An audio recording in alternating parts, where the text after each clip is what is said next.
الحمد للہ وکفا وسلام علی عبادہ الذین اصطفا اما بعد فاعوذ باللہ من الشیطان الرجیم بسم اللہ الرحمن الرحیم رب اشرح لی صدری ویسر لی امری واحلل عقدۃ من لسانی یفقہوا قولی۔ السلام علیکم ورحمۃ اللہ وبرکاتہ۔ ناظرین، پروگرام فہم القرآن کے سلسلے میں آج ہم 10ویں پارے کا مطالعہ کریں گے۔ اللہ تعالیٰ سے دعا ہے کہ وہ اسے ہمارے لیے آسان فرما دے اور اس قرآن کو ہمارے دلوں کا نور اور سینوں کی بہار بنا دے۔ قرآن مجید اپنے ساتھ ہر طرح کی برکتیں سمیٹے ہوئے ہے۔ ابو ہریرہ رضی اللہ عنہ کہا کرتے تھے کہ قرآن پڑھنے کی وجہ سے گھر اپنے رہنے والوں کے لیے کشادہ ہو جاتا ہے۔ اس میں فرشتے حاضر ہوتے ہیں، شیطان اس گھر کو چھوڑ دیتے ہیں، اس کی خیر و برکت بڑھ جاتی ہے۔ اور قرآن نہ پڑھنے کی وجہ سے گھر اپنے رہنے والوں کے لیے تنگ ہو جاتے ہیں، اس میں فرشتے اس کو چھوڑ دیتے ہیں، شیطان اس میں بسیرا کر لیتے ہیں اور اس کی خیر و برکت کم ہو جاتی ہے۔ لہٰذا اگر ہم یہ چاہتے ہیں کہ ہماری زندگیوں میں، ہمارے گھروں میں، ہماری اولادوں میں، نسلوں میں خیر و برکت رہے، تو اس کے لیے ضروری ہے کہ ہم قرآن مجید کے ساتھ اپنا تعلق مضبوط رکھیں اور روزانہ اس کا کچھ نہ کچھ حصہ پڑھتے، سیکھتے، سمجھتے رہیں اور سب سے بڑھ کر اس پر عمل کرنے والے ہوں۔ تو آئیے دیکھتے ہیں کہ اس بارے میں اللہ تعالیٰ کیا فرماتے ہیں۔ ارشاد باری تعالیٰ ہے وَاعْلَمُوا أَنَّمَا غَنِمْتُم مِّن شَيْءٍ فَأَنَّ لِلَّهِ خُمُسَهُ وَلِلرَّسُولِ وَلِذِي الْقُرْبَى وَالْيَتَامَى وَالْمَسَاكِينِ وَابْنِ السَّبِيلِ إِن كُنتُمْ آمَنتُم بِاللَّهِ وما أنزلنا على عبدنا يوم الفرقان يوم التقى الجمعان واللہ على كل شيء قدیر۔ شروع اللہ کے نام سے جو بے انتہا مہربان نہایت رحم فرمانے والا ہے۔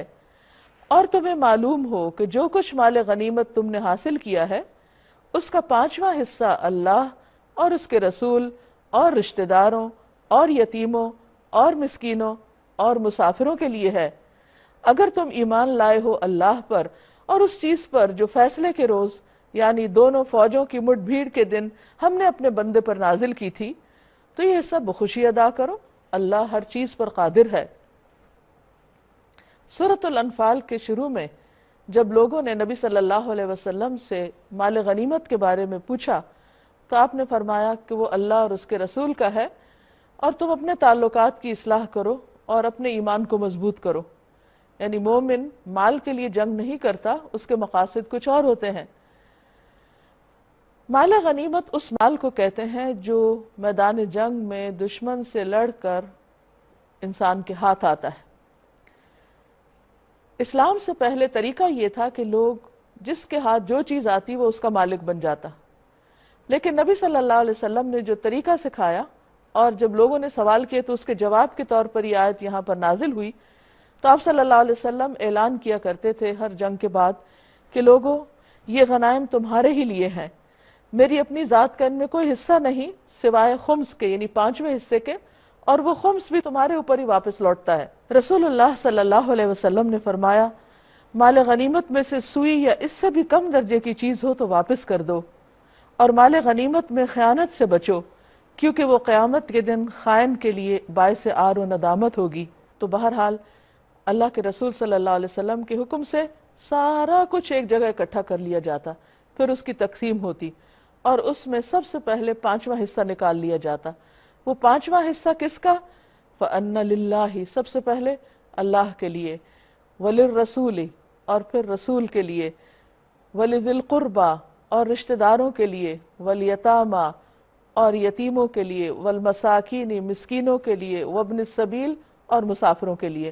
گویا اس میں ایک تو رسول اللہ صلی اللہ علیہ وسلم اور آپ کے اہل خاندان کے لیے مال نکالا گیا، اور کیونکہ آپ کا خاندان بھی آپ کے ساتھ وہ ساری قربانیاں کر رہا تھا جو دین کے لیے کی جانی چاہیے، اور اس کے علاوہ سوسائٹی کے وہ طبقات جو محروم ہیں اور ضرورت مند ہیں، جن میں مسکین، یتیم اور مسافر، ان سب کا بھی حصہ رکھا گیا۔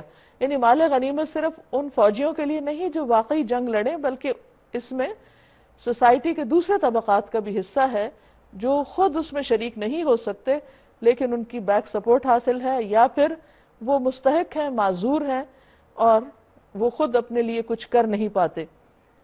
جب اس طرح مال تقسیم کیا جاتا ہے تو ایک معاشرے کے اندر خوشحالی آتی ہے، آپس میں ایک دوسرے پر اعتماد بڑھتا ہے، باہمی تعلقات خوشگوار ہوتے ہیں۔ لیکن جس معاشرے کے اندر کچھ لوگ امیر سے امیر تر ہوتے چلے جاتے ہیں اور کچھ لوگ غریب سے غریب تر ہوتے چلے جاتے ہیں، وہاں پر کبھی بھی امن قائم نہیں ہو سکتا۔ اس لیے یہاں پر اللہ سبحانہ وتعالیٰ نے خود اس مال کو تقسیم کرنے کا قاعدہ بتا دیا، اور ساتھ ہی اس کو ایمان کے ساتھ جوڑ دیا کہ اگر تم ایمان لائے ہو اللہ پر اور اس چیز پر جو فیصلے کے دن اللہ نے اپنے بندے پر نازل کی تھی، تو پھر تمہیں یہ حصہ ادا کرنا ہوگا، اور اللہ تعالیٰ ہر چیز پر قدرت رکھتا ہے۔ پھر مزید جنگ بدر کے کچھ واقعات پر تبصرہ ہے، اور اس سے جو سبق مسلمانوں کو لینا تھا اس پر بات کی گئی ہے۔ یاد کرو وہ وقت جب تم وادی کے اس جانب تھے اور وہ دوسری جانب پڑاؤ ڈالے ہوئے تھے، یعنی تمہارے دشمن، اور قافلہ تم سے نیچے ساحل کی طرف تھا۔ اگر کہیں پہلے سے تمہارے اور ان کے درمیان مقابلے کی قرارداد ہو چکی ہوتی تو تم ضرور اس موقع پر پہلو تہی کر جاتے، کیونکہ مسلمان ابھی جنگ کے لیے تیار ہی نہیں تھے، ان کی تعداد بھی کم تھی، ابھی تو ہجرت کر کے مدینہ پہنچے ہی تھے، معاشی طور پر فائنینشلی ابھی اسٹیبلش ہی نہیں ہوئے تھے، تو وہ ابھی اس قابل نہیں تھے کہ دشمن کا مقابلہ کرتے۔ لیکن یہ ایک اتفاق ایسا ہو گیا کہ دشمن خود اٹھ کر آ گیا، اور جس قافلے کو بچانے کے لیے وہ آیا تھا وہ قافلہ ساحل سمندر کے قریب سے مکہ امن کے ساتھ پہنچ گیا، اور مسلمان اور کفار ایک دوسرے کے سامنے آ گئے۔ تو اللہ تعالیٰ فرماتے ہیں اگر یہ کہیں طے کر کے یہ کام ہوتا تو تم اس میں شریک نہ ہوتے، لیکن جو کچھ پیش آیا وہ اس لیے تھا کہ جس بات کا فیصلہ اللہ کر چکا تھا اسے ظہور میں لے آئے، تاکہ جسے ہلاک ہونا ہے وہ دلیل روشن کے ساتھ ہلاک ہو، اور جسے زندہ رہنا ہے وہ دلیل روشن کے ساتھ زندہ رہے، یعنی ثابت ہو جائے کہ زندگی کس کے لیے ہے اور موت کس کے لیے ہے۔ اور اس سے مراد انسان نہیں بلکہ اسلام اور جاہلیت ہے، یعنی اس فیصلے کے دن یہ بات ثابت ہو گئی کہ آئندہ اب ترقی اسلام کی ہے، کہ جاہلیت کا اب اس میں کوئی حصہ نہیں۔ تو یہاں زندہ رہنے والے اور ہلاک ہونے والے سے مراد انسان نہیں بلکہ اسلام اور کفر ہیں، یعنی جنگ بدر اس اعتبار سے ایک فیصلہ کن جنگ تھی کہ جس میں افراد نہیں بلکہ دراصل اسلام اور جاہلیت میں سے جس کو آئندہ زندہ رہنا تھا، باقی رہنا تھا، ترقی کی طرف جانا تھا، اس کا فیصلہ ہو گیا۔ یہ ایک فیصلے کا دن تھا۔ پھر فرمایا یقیناً اللہ سننے والا جاننے والا ہے، اور یاد کرو وہ وقت جب کہ اے نبی صلی اللہ علیہ وسلم خدا ان کو تمہارے خواب میں تھوڑا دکھا رہا تھا، اگر کہیں وہ تمہیں ان کی تعداد زیادہ دکھا دیتا تو تم لوگ ضرور ہمت ہار جاتے اور لڑائی کے معاملے میں جھگڑا شروع کر دیتے، لیکن اللہ ہی نے اس سے تمہیں بچایا، یقیناً وہ سینوں کا حال تک جانتا ہے۔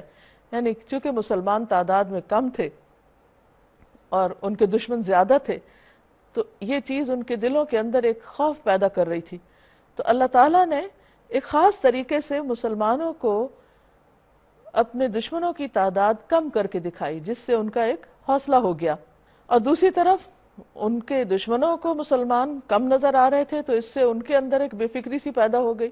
اور یاد کرو جب کہ مقابلے کے وقت اللہ نے تم لوگوں کی نگاہوں میں دشمنوں کو تھوڑا دکھایا اور ان کی نگاہوں میں تمہیں کم کر کے پیش کیا، تاکہ جو بات ہونی تھی اسے اللہ ظہور میں لے آئے، اور آخرکار سارے معاملات اللہ ہی کی طرف رجوع کرتے ہیں۔ یا ایھا الذین آمنوا اذا لقیتم فئۃ فاثبتوا واذکروا اللہ کثیرا لعلکم تفلحون۔ اے ایمان والو، جب کسی گروہ سے تمہارا مقابلہ ہو تو ثابت قدم رہو، جم کے رہو، بزدلی نہ دکھاؤ، اور اللہ کو کثرت سے یاد کرو۔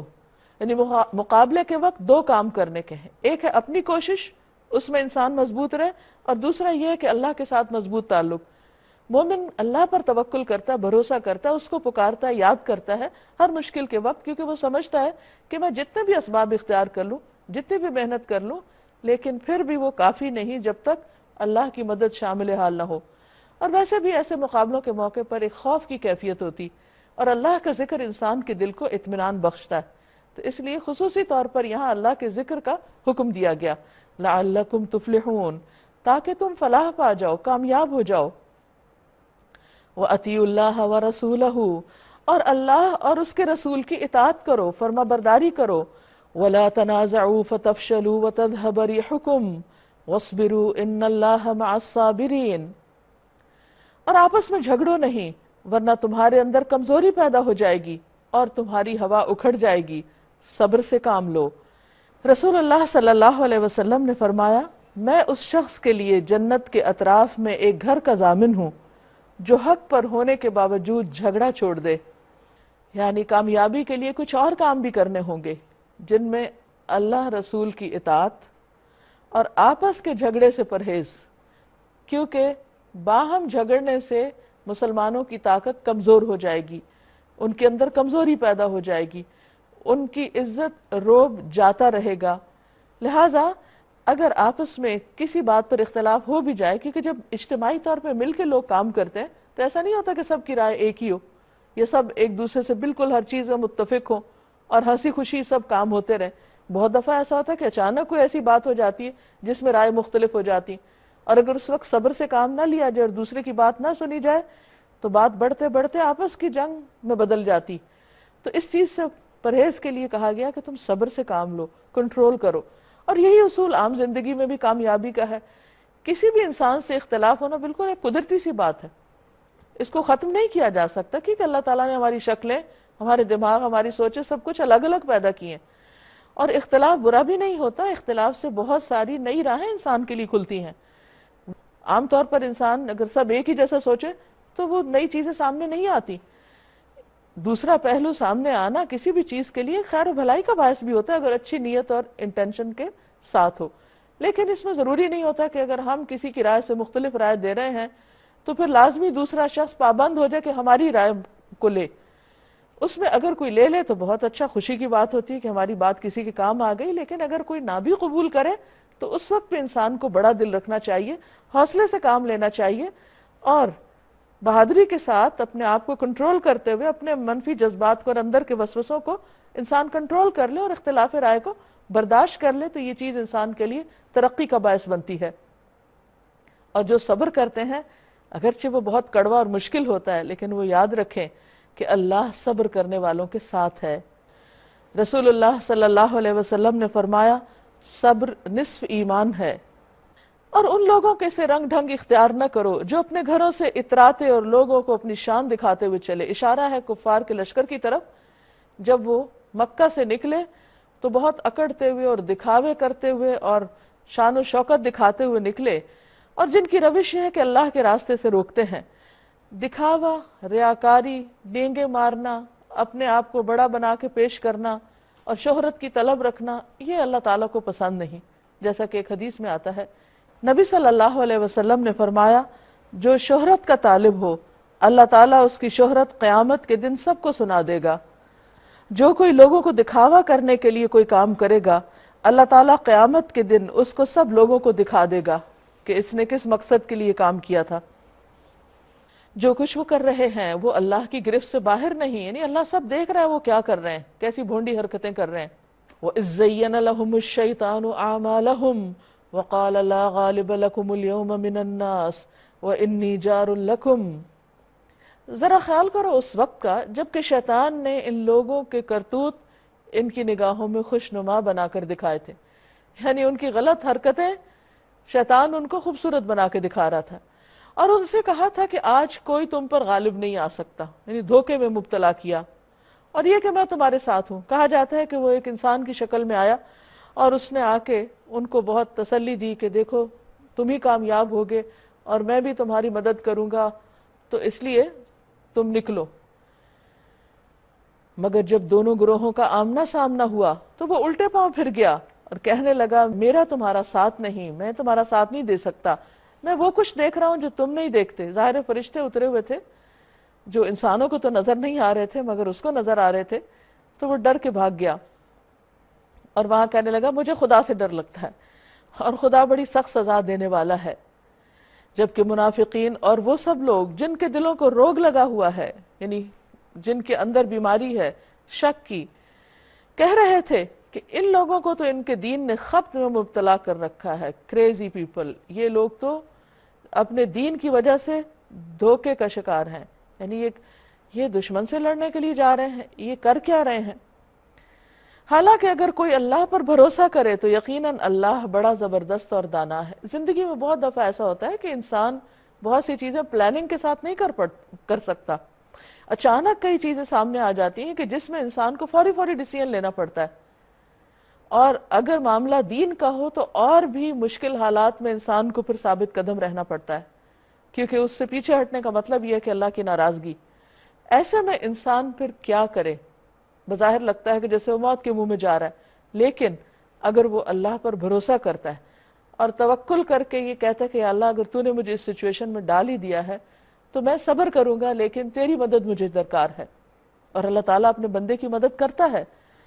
حالانکہ اگر کوئی اللہ پر بھروسہ کرے تو یقیناً اللہ بڑا زبردست اور دانا ہے۔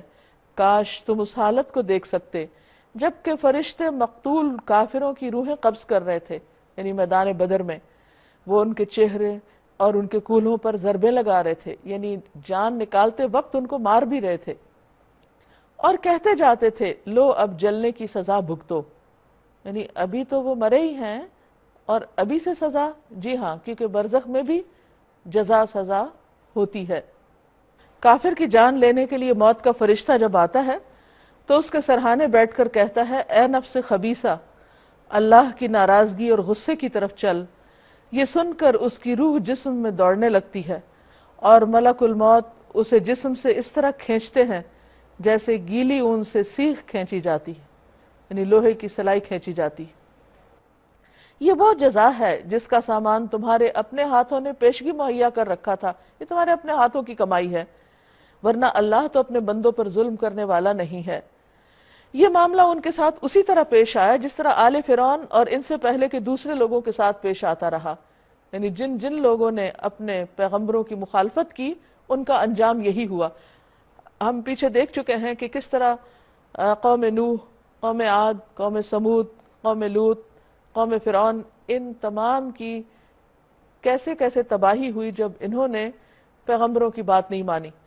اب جو لوگ نبی صلی اللہ علیہ وسلم کی بات نہیں مان رہے تھے، نبی صلی اللہ علیہ وسلم ہجرت کر کے مدینہ آ چکے تھے اور وہ پیچھے آ رہے ہیں جنگ کرنے کے لیے، تو اللہ سبحانہ وتعالیٰ ان کے بڑے بڑے سارے سرداروں کو اکٹھا کر کے بدر میں لے آیا ختم کرانے کے لیے۔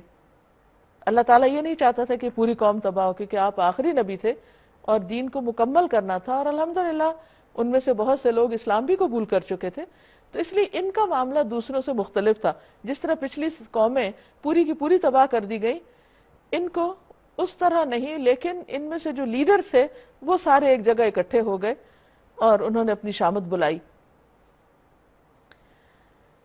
تو یہ پچھلے لوگوں کے ساتھ جو ہوا وہی ان کے ساتھ ہو رہا ہے کہ انہوں نے اللہ کی آیات کو ماننے سے انکار کیا اور اللہ نے ان کے گناہوں پر انہیں پکڑ لیا۔ اللہ قوت رکھتا ہے اور سخت سزا دینے والا ہے۔ یہ اللہ کی اس سنت کے مطابق ہوا کہ وہ کسی نعمت کو جو اس نے کسی قوم کو عطا کی ہو اس وقت تک نہیں بدلتا جب تک وہ قوم اپنے طرز عمل کو نہیں بدل دیتی، یعنی اللہ تعالیٰ کسی سے نعمت نہیں چھینتا جب تک کہ وہ خود ناشکرہ پن نہ کرے۔ اللہ سب کچھ سننے اور جاننے والا ہے۔ آل فرعون اور ان سے پہلے کی قوموں کے ساتھ جو کچھ پیش آیا وہ اسی ضابطے کے مطابق تھا، یعنی اللہ کے اسی قانون کے مطابق کہ انہوں نے پیغمبروں کی بات نہ مان کر ہدایت کی نعمت کو قبول نہ کر کے سخت ناشکری کا رویہ اختیار کیا۔ انہوں نے اپنے رب کی آیات کو جھٹلایا، تب ہم نے ان کے گناہوں کی پاداش میں انہیں ہلاک کیا اور آل فرعون کو غرق کر دیا۔ یہ سب ظالم لوگ تھے، یعنی اللہ نے ظلم نہیں کیا، انہوں نے خود اپنی جانوں پہ ظلم کیا تھا۔ یقیناً اللہ کے نزدیک زمین پر چلنے والی مخلوق میں سب سے بدتر وہ لوگ ہیں جنہوں نے حق کو ماننے سے انکار کر دیا۔ یعنی حق، سچائی ایک ایسی چیز ہے کہ جس کو نہ ماننا دراصل اپنے آپ کو جھٹلانا ہے اور اپنے آپ کو نقصان دینا ہے۔ پھر کسی طرح وہ اسے قبول کرنے پر تیار نہ ہوئے، خصوصاً ان میں سے وہ لوگ جن کے ساتھ آپ نے معاہدہ کیا، پھر وہ ہر موقع پر اس کو توڑتے ہیں۔ اشارہ ہے یہود کی طرف۔ نبی صلی اللہ علیہ وسلم جب ہجرت کر کے مدینہ تشریف لائے تھے تو آپ نے ایک میثاق کیا تھا جو تاریخ میں بہت مشہور ہے، میثاق مدینہ کے نام سے، جس میں مسلمان مشرکین اور یہود یعنی 3 گروہ شامل تھے، اور اس میں نبی صلی اللہ علیہ وسلم کو ہیڈ آف دا اسٹیٹ بنایا گیا، اور پھر آپس میں سب نے عہد کیا تھا کہ اگر کوئی باہر سے حملہ آور ہوگا تو سب مل کر اس کا مقابلہ کریں گے۔ لیکن ہوا یہ کہ ان لوگوں نے بجائے اس کے کہ نبی صلی اللہ علیہ وسلم کا یہ ساتھ دیتے، یہ خفیہ طور پر آپ کے دشمنوں کے ساتھ دوستی کر لیتے اور اس عہد کو توڑتے رہتے، اور وہ ذرا خدا کا خوف نہیں کرتے۔ حالانکہ عہد توڑنا ایک بہت بڑا جرم ہے، جیسے نبی صلی اللہ علیہ وسلم کی بعض احادیث میں آیا ہے۔ بس اگر یہ لوگ تمہیں لڑائی میں مل جائیں تو ان کی ایسی خبر لو کہ ان کے بعد جو دوسرے لوگ ایسی روش اختیار کرنے والے ہوں ان کے حواس باختہ ہو جائیں، یعنی کوئی اور ایسا نہ کرے، ان کو عبرت ہو جائے۔ توقع ہے کہ بدعہدوں کے اس انجام سے وہ سبق لیں گے، اور اگر کبھی تمہیں کسی قوم سے خیانت کا اندیشہ ہو تو اس کے معاہدے کو علانیہ اس کے آگے پھینک دو، یعنی دھوکہ مت دو۔ یقیناً اللہ خیانت کاروں کو پسند نہیں کرتا۔ کفر کرنے والے اس غلط فہمی میں نہ رہیں کہ وہ بازی لے گئے، یعنی وہ کامیاب ہو گئے۔ انہم لا یعجزون، یقیناً وہ ہم کو ہرا نہیں سکتے، عاجز نہیں کر سکتے، اور تم لوگ جہاں تک تمہارا بس چلے زیادہ سے زیادہ طاقت اور تیار بندھے رہنے والے گھوڑے ان کے مقابلے کے لیے تیار رکھو۔ یہاں پر گھوڑوں کا ذکر ہوا ہے، اگرچہ وقت کے ساتھ ساتھ آلات جنگ بدلتے رہتے ہیں، لیکن گھوڑوں کی قدر و قیمت کبھی بھی کم نہیں ہوئی۔ آج بھی دنیا میں بہت سے ایسے علاقے ہیں جہاں پر سامان اور اسلحہ پہنچانے کے لیے گھوڑے ہی استعمال ہوتے ہیں، اور ویسے بھی قوت کا نشان ہے۔ ہارس پاور سب کو معلوم ہے کہ انجن کی طاقت کو ظاہر کرنے کے لیے استعمال ہوتی ہے۔ تو یہاں بیسیکلی مسلمانوں کو یہ کہا جا رہا ہے کہ تم اپنی قوت کا اظہار کرو تاکہ دوسرے لوگ تمہارے اوپر چڑھنا دوڑیں، تاکہ اس کے ذریعے سے اللہ کے اور اپنے دشمنوں کو اور دوسرے دشمنوں کو خوف زدہ کرو جنہیں تم نہیں جانتے، یعنی وہ ابھی دبے چھپے ہوئے ہیں اور دیکھ رہے ہیں کہ اونٹ کس کروٹ بیٹھتا ہے، اور پھر وہ آگے بڑھیں گے۔ مگر اللہ جانتا ہے، یعنی ان چھپے دشمنوں کو، اللہ کی راہ میں جو کچھ تم خرچ کرو گے، یعنی اس تیاری میں، اس کا پورا پورا بدل تمہاری طرف پلٹایا جائے گا، اور تمہارے ساتھ ہرگز ظلم نہ ہوگا۔ اور اے نبی صلی اللہ علیہ وسلم، اگر دشمن صلح اور سلامتی کی طرف مائل ہوں تو تم بھی اس کے لیے آمادہ ہو جاؤ، کیونکہ اسلام میں امن اور سلامتی کو پسند کیا گیا ہے، اور اللہ پر بھروسہ رکھو۔ عموماً انسان جب طاقتور ہو اور اسے معلوم ہو کہ وہ دشمن پہ قابو پا جائے گا تو اس کے لیے صلح کرنا ایک مشکل کام ہوتا ہے، لیکن یہاں پر یہ کہا جا رہا ہے کہ نہیں، آپ اللہ پہ بھروسہ کریں اور اسے صرف دشمن کی چال سمجھ کر اس کو نہ اگنور کریں، اس میں بہتری ہے۔ یقیناً وہی سب کچھ سننے اور جاننے والا ہے، اور اگر وہ دھوکے کی نیت رکھتے ہوں تو تمہارے لیے اللہ کافی ہے، یعنی اللہ پر بھروسہ کر کے آگے بڑھو۔ وہی تو ہے جس نے اپنی مدد سے اور مومنوں کے ذریعے سے تمہاری تائید کی، اور مومنوں کے دل ایک دوسرے کے ساتھ جوڑ دیے، ان میں الفت پیدا کر دی، کیونکہ مومن کی تو پہچان یہی ہے کہ وہ محبت کرتا ہے اور اس سے محبت کی جاتی ہے، اور یہ ایمان کی علامت ہے۔ اس کے بغیر کوئی جنت میں جا نہیں سکتا جب تک کہ باہم ایک دوسرے سے محبت نہ کرے، اور یہ محبت پھیلتی ہے سلام کے ذریعے، کہ انسان ایک دوسرے کو سلام کرتا رہے، ایک دوسرے پر سلام کا یعنی دعا دیتا رہے، سلامتی کی دعا دیتا رہے۔ پھر فرمایا وہی تو ہے جس نے اپنی مدد سے اور مومنوں کے ذریعے سے تمہاری تائید کی، اور مومنوں کے دل ایک دوسرے کے ساتھ جوڑ دیے۔ تم روئے زمین کی ساری دولت بھی خرچ کر ڈالتے تو ان لوگوں کے دل نہ جوڑ سکتے تھے، یعنی مال سے محبتیں نہیں خریدی جاتی، یہ اللہ ہے جو دلوں میں محبتیں ڈالتا ہے، مگر وہ اللہ ہے جس نے ان لوگوں کے دل جوڑ دیے۔ حالانکہ اسلام سے پہلے یہ لوگ آپس میں ایک دوسرے کے خون کے پیاسے تھے، صدیوں کی عداوتیں تھیں ان کے درمیان، لیکن اسلام نے آ کے ان کے درمیان ایسی محبتیں اور ایسے بہترین تعلقات پیدا کر دیے کہ جو حیران کن چیز تھی تاریخ میں۔ یقیناً وہ بڑا زبردست اور دانا ہے۔ اے نبی صلی اللہ علیہ وسلم، آپ کے لیے اور آپ کے پیروکار اہل ایمان کے لیے تو بس اللہ کافی ہے، یعنی اللہ سبحانہ وتعالیٰ کی اگر مدد شامل حال ہے تو پھر کسی سے بھی نمٹنا مشکل نہیں، لیکن اللہ کی مدد کب آتی ہے؟ جب انسان اللہ کا تقوی اختیار کرتا ہے اور اللہ کے لیے اپنی جان مال کی قربانی کرتا ہے۔ یا ایھا النبی حرض المؤمنین علی القتال، اے نبی صلی اللہ علیہ وسلم مومنوں کو جنگ پر ابھاریے، اگر تم میں سے 20 آدمی صابر ہوں تو وہ 200 پر غالب آئیں گے، کیونکہ جنگ بدر میں مسلمان کم تھے، تعداد کم تھی، تو اس پر یہ کہا جا رہا ہے کہ آئندہ اس بات کی فکر نہ کریں کہ تعداد کم ہے، کیونکہ اصل چیز ہے اللہ کی مدد۔ اگر تمہارے اندر کوالٹی ہے اور تمہارا کردار مضبوط ہے اور ایمان مضبوط ہے تو تعداد کی کمی سے فرق نہیں پڑے گا، وہ اللہ تعالیٰ اس کمی کو ایمان کی قوت کے ذریعے پورا کر دے گا۔ اگر 100 آدمی ایسے ہوں تو منکرین حق میں سے 1000 آدمیوں پر بھاری ہوں گے، کیونکہ وہ ایسے لوگ ہیں جو سمجھ نہیں رکھتے۔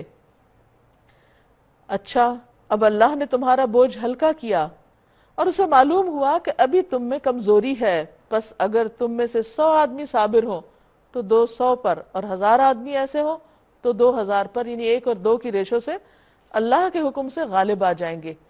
اس کا مطلب یہ ہے کہ جتنا جتنا ایمان زیادہ مضبوط ہوتا ہے، جتنا جتنا کردار زیادہ مضبوط ہوتا ہے، اتنی اتنی اللہ کی مدد بھی زیادہ ملتی ہے۔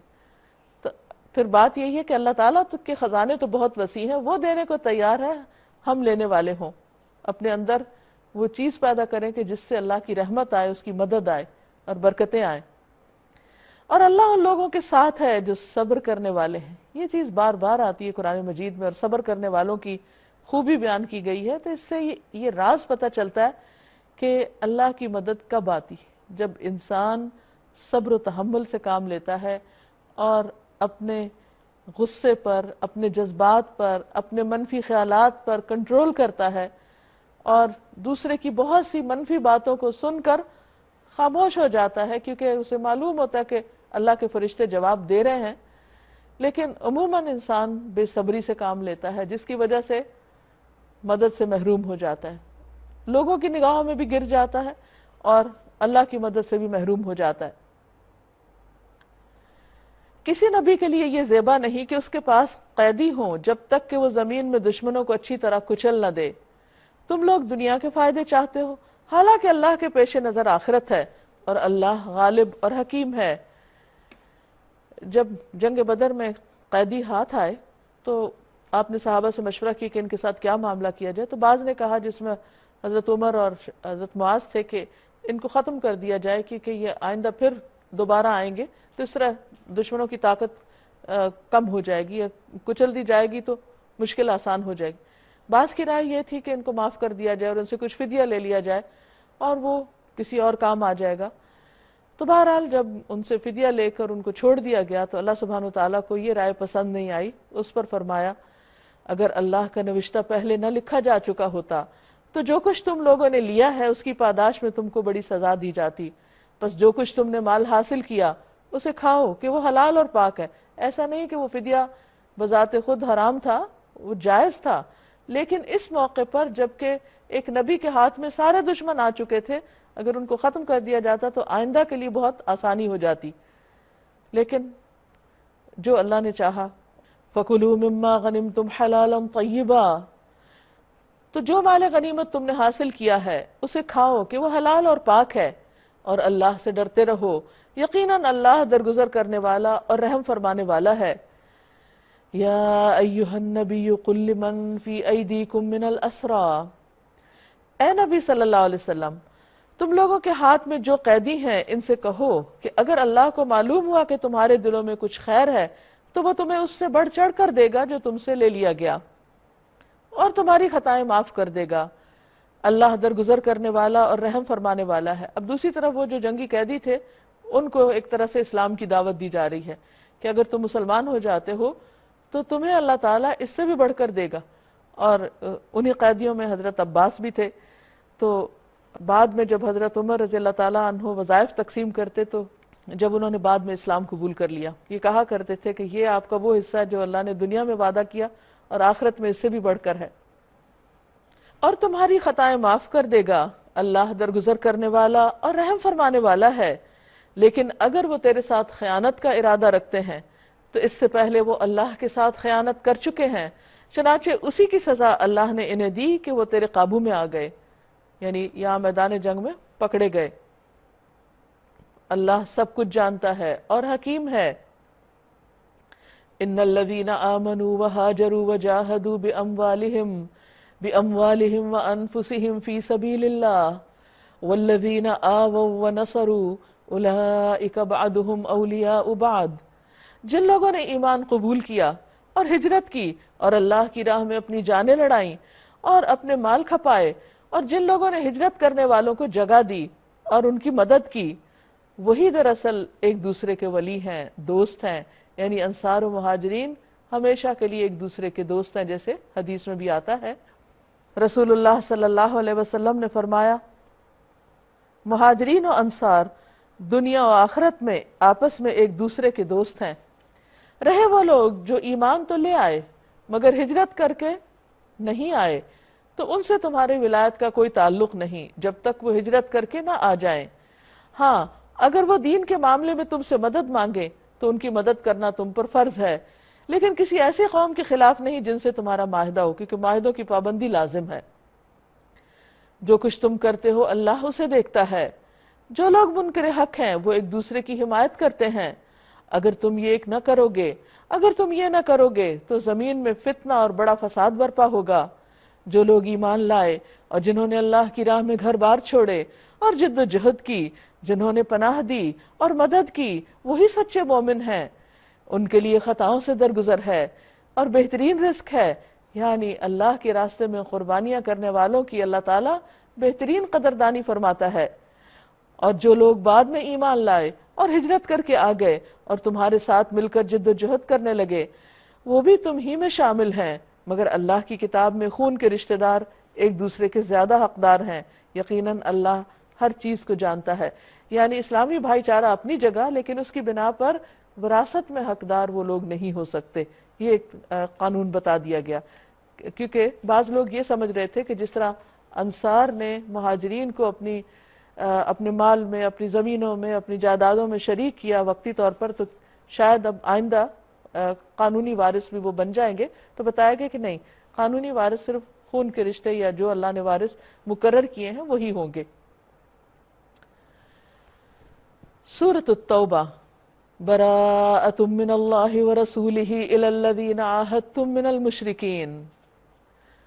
اس سورت کے شروع میں بسم اللہ نہیں۔ اس کی وجہ کیا ہے؟ کیونکہ نبی صلی اللہ علیہ وسلم نے لکھوائی نہیں تھی۔ اس سے یہ بھی پتہ چلتا ہے کہ قرآن مجید کے ہم تک پہنچنے میں کس قدر احتیاط برتی گئی، اور بعین ہی اسی طرح پہنچا جیسے نبی صلی اللہ علیہ وسلم نے وحی نازل ہونے کے بعد لکھوایا تھا۔ اس کے علاوہ بھی بہت سی وجوہات بتائی جاتی ہیں، لیکن اصل بات یہی ہے کہ جیسا آپ نے فرمایا ویسا ہی لکھا گیا اور ویسا ہی ہم تک پہنچا، اور ویسے ہی ہم کو پڑھنا ہے۔ اعلان برات ہے اللہ اور اس کے رسول کی طرف سے ان مشرکین کو جن سے تم نے معاہدے کیے تھے۔ زندگی ہم سب کے لیے ایک امتحان ہے، اور زندگی کا ایک وقت مقرر ہے۔ جب کسی کا وقت پورا ہو جاتا ہے تو دنیا سے چلا جاتا ہے۔ تو جس طرح افراد کی زندگی کا ایک وقت ہے، اسی طرح اقوام کی زندگی کا بھی ایک وقت ہوتا ہے۔ جب کوئی پیغمبر کسی قوم کی طرف بھیجا جاتا ہے تو اس کا ایک وقت مقرر ہوتا ہے کہ اتنا وقت ہے اس قوم کے پاس، یا تو سنبھل جائے یا پھر اس کے عذاب کا فیصلہ ہو گیا۔ پچھلی تو قوموں کو پورے کا پورا تباہ کر دیا گیا، سوائے ایمان والوں کے جن کو بیچ میں سے نکال کے اللہ تعالیٰ لے گئے، ان کو بچا لیا گیا، ان کی مدد کی گئی۔ لیکن نبی صلی اللہ علیہ وسلم کے ساتھ معاملہ کچھ مختلف تھا۔ آپ کے ماننے والے مدینہ میں ہجرت کر کے آ گئے، کچھ مکہ کے اندر بھی رہے، اور جن لوگوں نے انکار کیا وہ خود بخود جنگ بدر کے میدان میں پہنچ گئے، ان کے لیڈرز، اور ان میں سے کچھ وہاں مارے گئے اور کچھ پکڑائی دیے گئے۔ اور اس طرح ان کو اللہ سبحانہ وتعالیٰ نے مزید مہلت دی ایک طرح سے کہ وہ سنبھل جائیں۔ نبی صلی اللہ علیہ وسلم نے مدینہ میں رہ کر بھی اپنا کام جاری رکھا۔ یہ سورت جو ہے یہ 9 ہجری میں نازل ہوئی ہے، بالکل آخری دور میں، جبکہ دین پوری طرح اسٹیبلش ہو چکا تھا۔ مشرکین کو ایک مہلت دی گئی 4 مہینے کی کہ اب تم سوچ لو کہ تم نے پیغمبر کا ساتھ دینا ہے یا پھر تم نے دوسری راہ اختیار کرنی ہے۔ اب تمہارے ساتھ امن کے سارے معاہدے ختم ہونے لگے ہیں، اور خصوصاً ان کے ساتھ جنہوں نے تم سے معاہدے کیے اور پھر اس کے بعد ان کی پاسداری نہیں کی۔ تو ایک طرح سے ایک فائنل نوٹس تھا کہ اب تمہارے جینے کی مدت، مہلت ختم ہو گئی ہے۔ اس کے بعد تم فیصلہ کر لو کہ تمہیں کس طرف کو جانا ہے۔ فَسِیحُوا فِی الْأَرْضِ أَرْبَعَةَ أَشْهُرٍ، پس تم لوگ ملک میں 4 مہینے اور چل پھر لو، یہ مہلت ہے بس باقی تمہارے پاس، اور جان رکھو کہ تم اللہ کو عاجز کرنے والے نہیں ہو، اور یہ کہ اللہ منکرین حق کو رسوا کرنے والا ہے، یعنی اس کے بعد دنیا میں تمہارے لیے کوئی عزت نہیں کیونکہ تم نے پیغمبر کی بات نہیں مانی۔ اطلاع عام ہے اللہ اور اس کے رسول کی طرف سے حج اکبر کے دن، حج اکبر حج کو کہتے ہیں اور حج اصغر عمرے کو کہتے ہیں، یعنی ضروری نہیں کہ کسی خاص دن میں حج آئے تو وہ حج اکبر بن جاتا ہے، کہ تمام لوگوں کے لیے کہ اللہ مشرکین سے بری ذمہ ہے اور اس کا رسول بھی، اب اگر تم توبہ کر لو تو تمہارے ہی لیے بہتر ہے، اور جو منہ پھیرتے ہو تو خوب سمجھ لو کہ تم اللہ کو عاجز کرنے والے نہیں ہو، اور اے نبی صلی اللہ علیہ وسلم انکار کرنے والوں کو سخت عذاب کی خوشخبری سنا دو، بجز ان مشرکین کے جن سے آپ نے معاہدے کیے پھر انہوں نے اپنے عہد کو پورا کرنے میں آپ کے ساتھ کوئی کمی نہیں کی اور نہ تمہارے خلاف کسی اور کی مدد کی، تو ایسے لوگوں کے ساتھ تم بھی مدت معاہدہ تک وفا کرو، یعنی ان کی مدت صرف 4 ماہ نہیں زیادہ بھی ہو سکتی ہے، کیونکہ اللہ متقیوں ہی کو پسند کرتا ہے۔ یعنی یہ بات تقوی کے خلاف ہوگی کہ جنہوں نے تم سے معاہدے کی پابندی کی تم ان سے بلا وجہ معاہدہ ختم کرو، یعنی ان سے عہد شکنی نہیں کرنی۔ پس جب حرام مہینے گزر جائیں تو مشرکین کو قتل کرو، جہاں پاؤ انہیں پکڑو اور گھیرو اور ہر گھات میں ان کی خبر لینے کے لیے بیٹھو۔ یہ کوئی عام جنگ نہیں تھی، یہ ایک طرح سے اللہ کا عذاب تھا ان مشرکین کے لیے جنہوں نے ساری مدتیں اور مہلتیں پوری کرنے کے بعد بھی پیغمبر کی دشمنی نہیں چھوڑی۔ فرمایا بس اب ان کی موت کا وقت ہے، انہیں ختم کر دیا جائے تاکہ دین پورے کا پورا اللہ کے لیے ہو جائے۔ اور یہ ایک مخصوص وقت اور حالات کے لیے یہ آیت نازل ہوئی تھی۔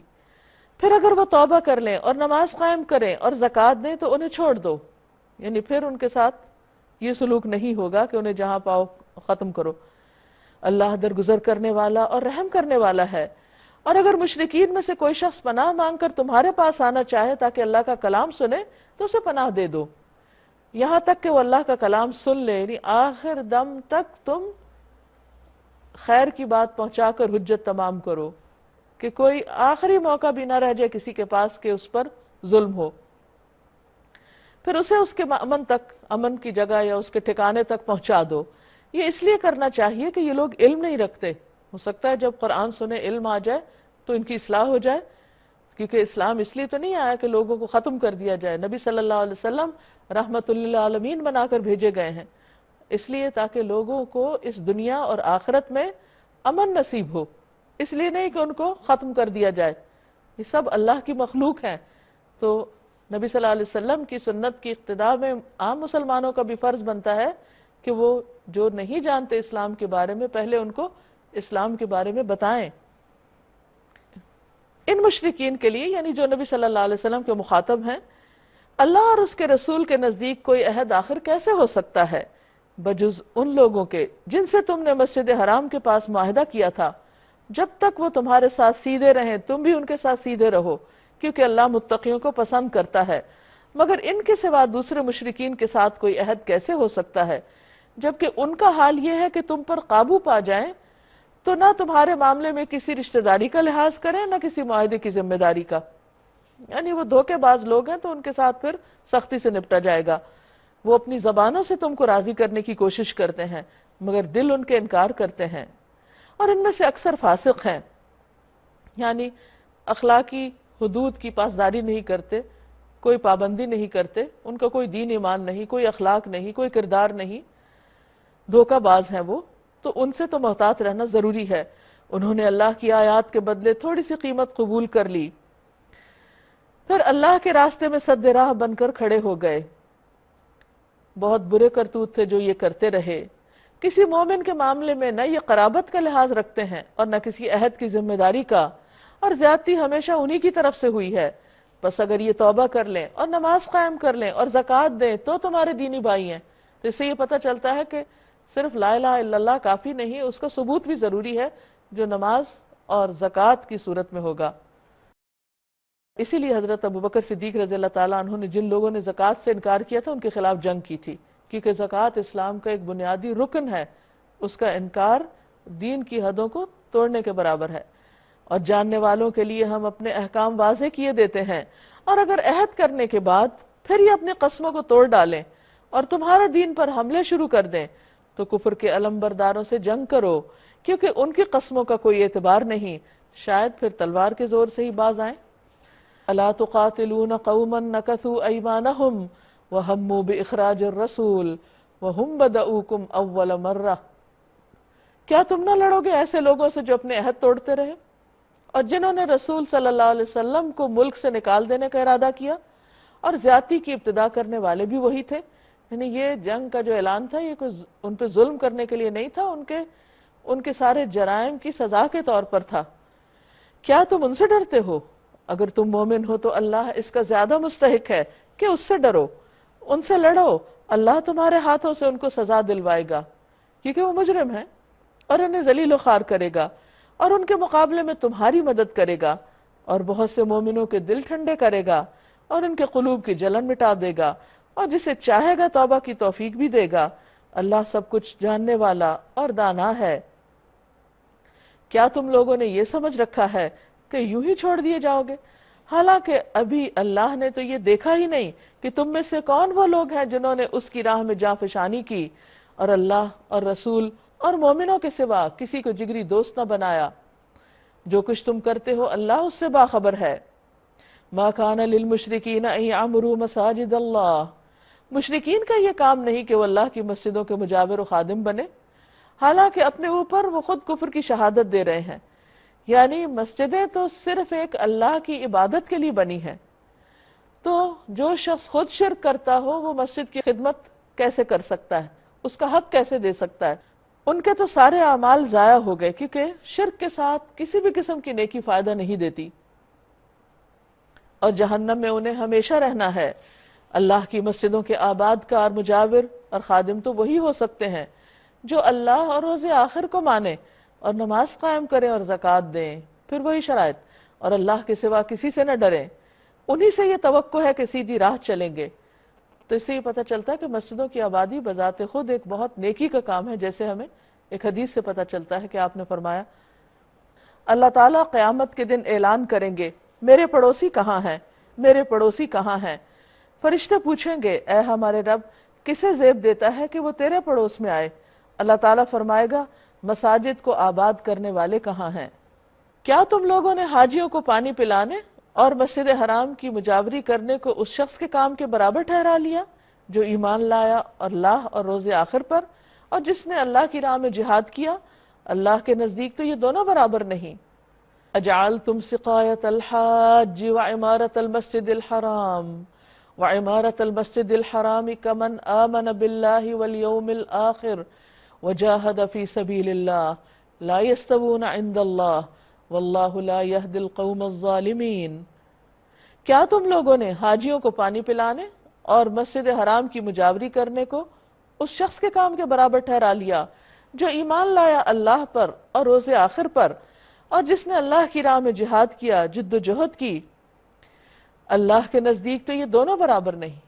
یعنی اسلام صرف ظاہری چند نمائشی کاموں کا نام نہیں ہے، بلکہ اللہ کی راہ میں قربانی کرنا اس کا ایک لازمی حصہ ہے۔ اللہ کے نزدیک یہ دونوں برابر نہیں، اور اللہ ظالموں کی رہنمائی نہیں کرتا۔ اللہ کے ہاں تو انہی لوگوں کا درجہ بڑا ہے جو ایمان لائے اور جنہوں نے اس کی راہ میں گھر بار چھوڑے اور جان و مال سے جہاد کیا، وہی کامیاب ہیں۔ ان کا رب انہیں اپنی رحمت اور خوشنودی اور ایسی جنتوں کی بشارت دیتا ہے جہاں ان کے لیے پائیدار عیش کے سامان ہیں، ان میں وہ ہمیشہ رہیں گے۔ یقیناً اللہ کے پاس خدمت کا صلہ دینے کو بہت کچھ ہے۔ یا ایہا الذین آمنوا لا تتخذوا آباءکم واخوانکم اولیاء ان استحبوا الکفر علی الایمان ومن یتولہم منکم فاولئک هم الظالمون۔ اے لوگوں جو ایمان لائے ہو، اپنے باپوں اور بھائیوں کو بھی اپنا دوست نہ بناؤ اگر وہ ایمان پر کفر کو ترجیح دیں، تم میں سے جو ان کو دوست بنائیں گے وہی ظالم ہوں گے۔ اے نبی صلی اللہ علیہ وسلم کہہ دیجئے اگر تمہارے باپ اور تمہارے بیٹے اور تمہارے بھائی اور تمہاری بیویاں اور تمہارے رشتہ دار اور تمہارے وہ مال جو تم نے کمائے ہیں اور تمہارے وہ کاروبار جن کے مان پڑ جانے کا تم کو خوف ہے اور تمہارے وہ گھر جو تمہیں پسند ہیں، تم کو اللہ اور اس کے رسول اور اس کی راہ میں جہاد سے عزیز تر ہیں، تو انتظار کرو یہاں تک کہ اللہ اپنا فیصلہ تمہارے سامنے لے آئے، اور اللہ فاسق لوگوں کی رہنمائی نہیں کرتا۔ اس سے پتہ ہی چلتا ہے کہ جتنے بھی رشتے اور جتنے بھی محبوب چیزیں ہیں ان سب کا اپنا اپنا ایک مقام ہے، لیکن ان میں سے کسی بھی چیز کو اللہ اور رسول کی محبت پر غالب نہیں آنا چاہیے۔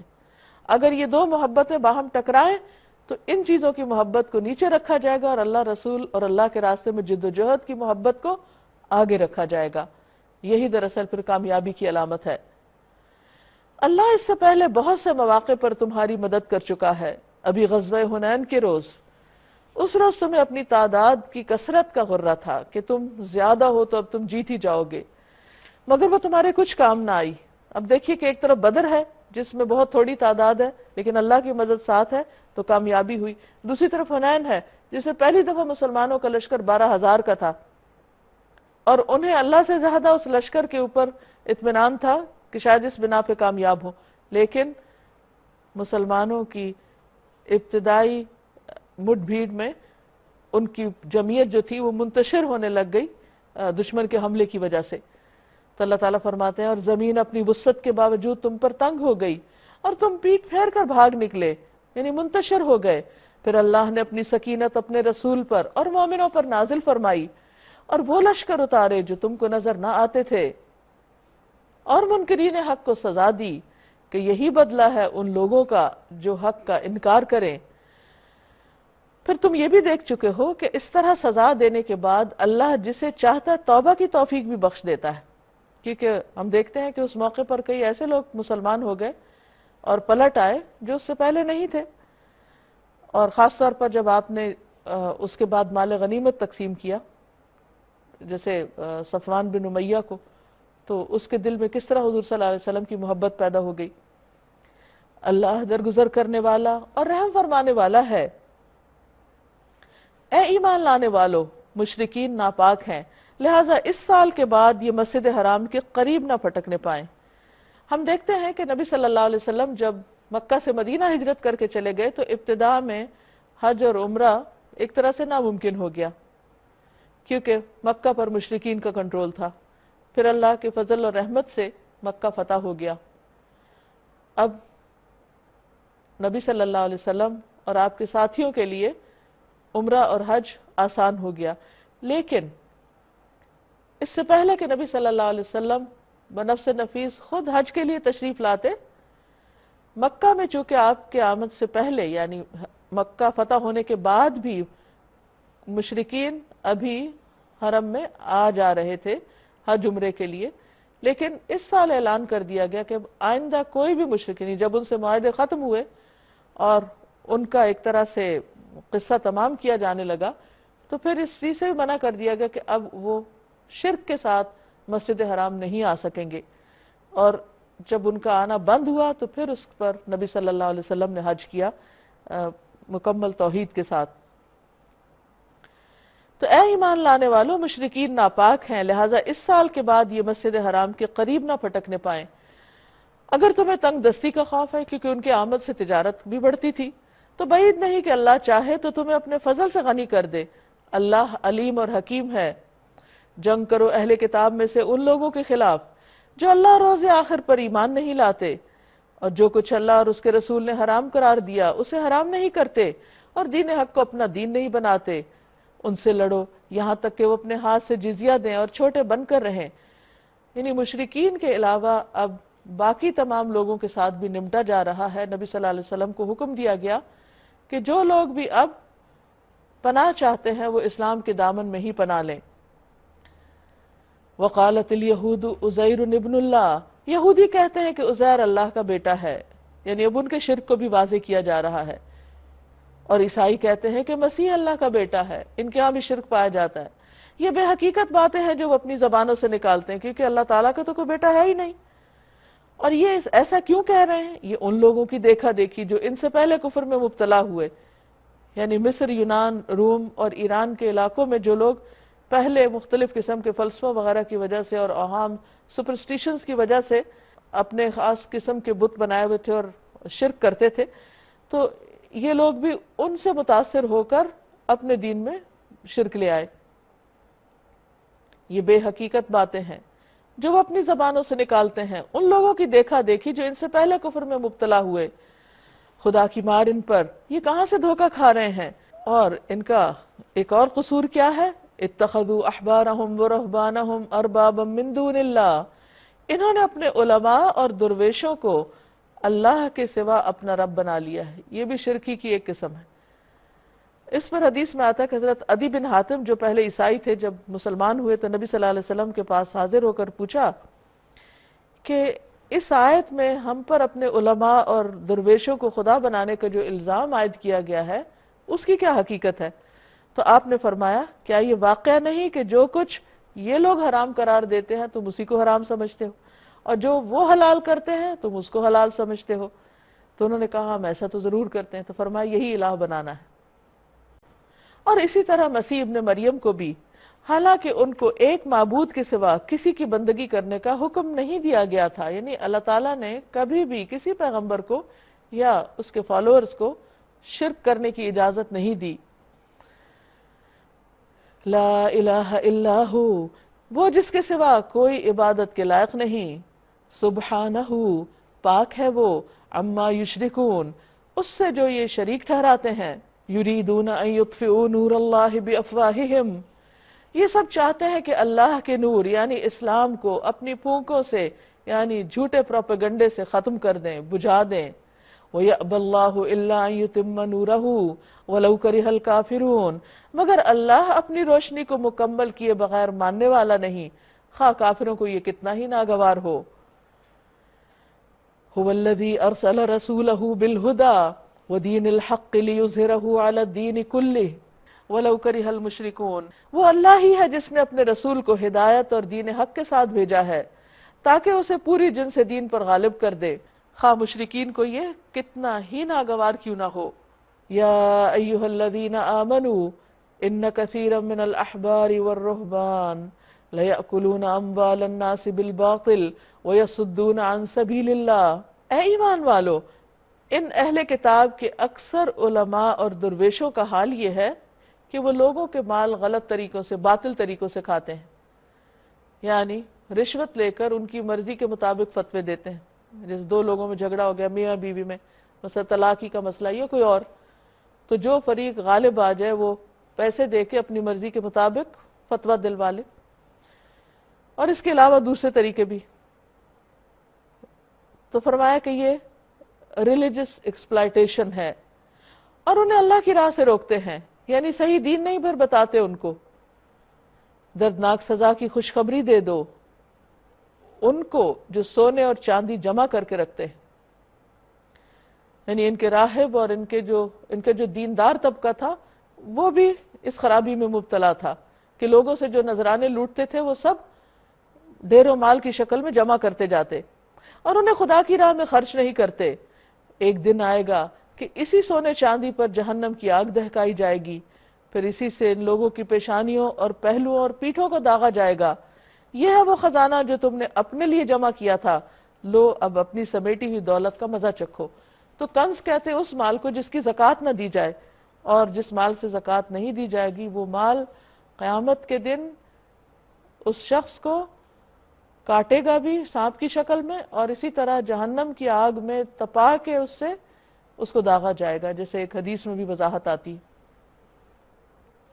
رسول اللہ صلی اللہ علیہ وسلم نے فرمایا، جو سونے یا چاندی والا اس میں اس کا حق ادا نہیں کرتا، اس کے لیے قیامت کے دن آگ کی تختیاں بنائی جائیں گی اور ان کو جہنم کی آگ میں خوب گرم کیا جائے گا، اور ان سے اس کے پہلو، پیشانی اور پشت کو داغا جائے گا۔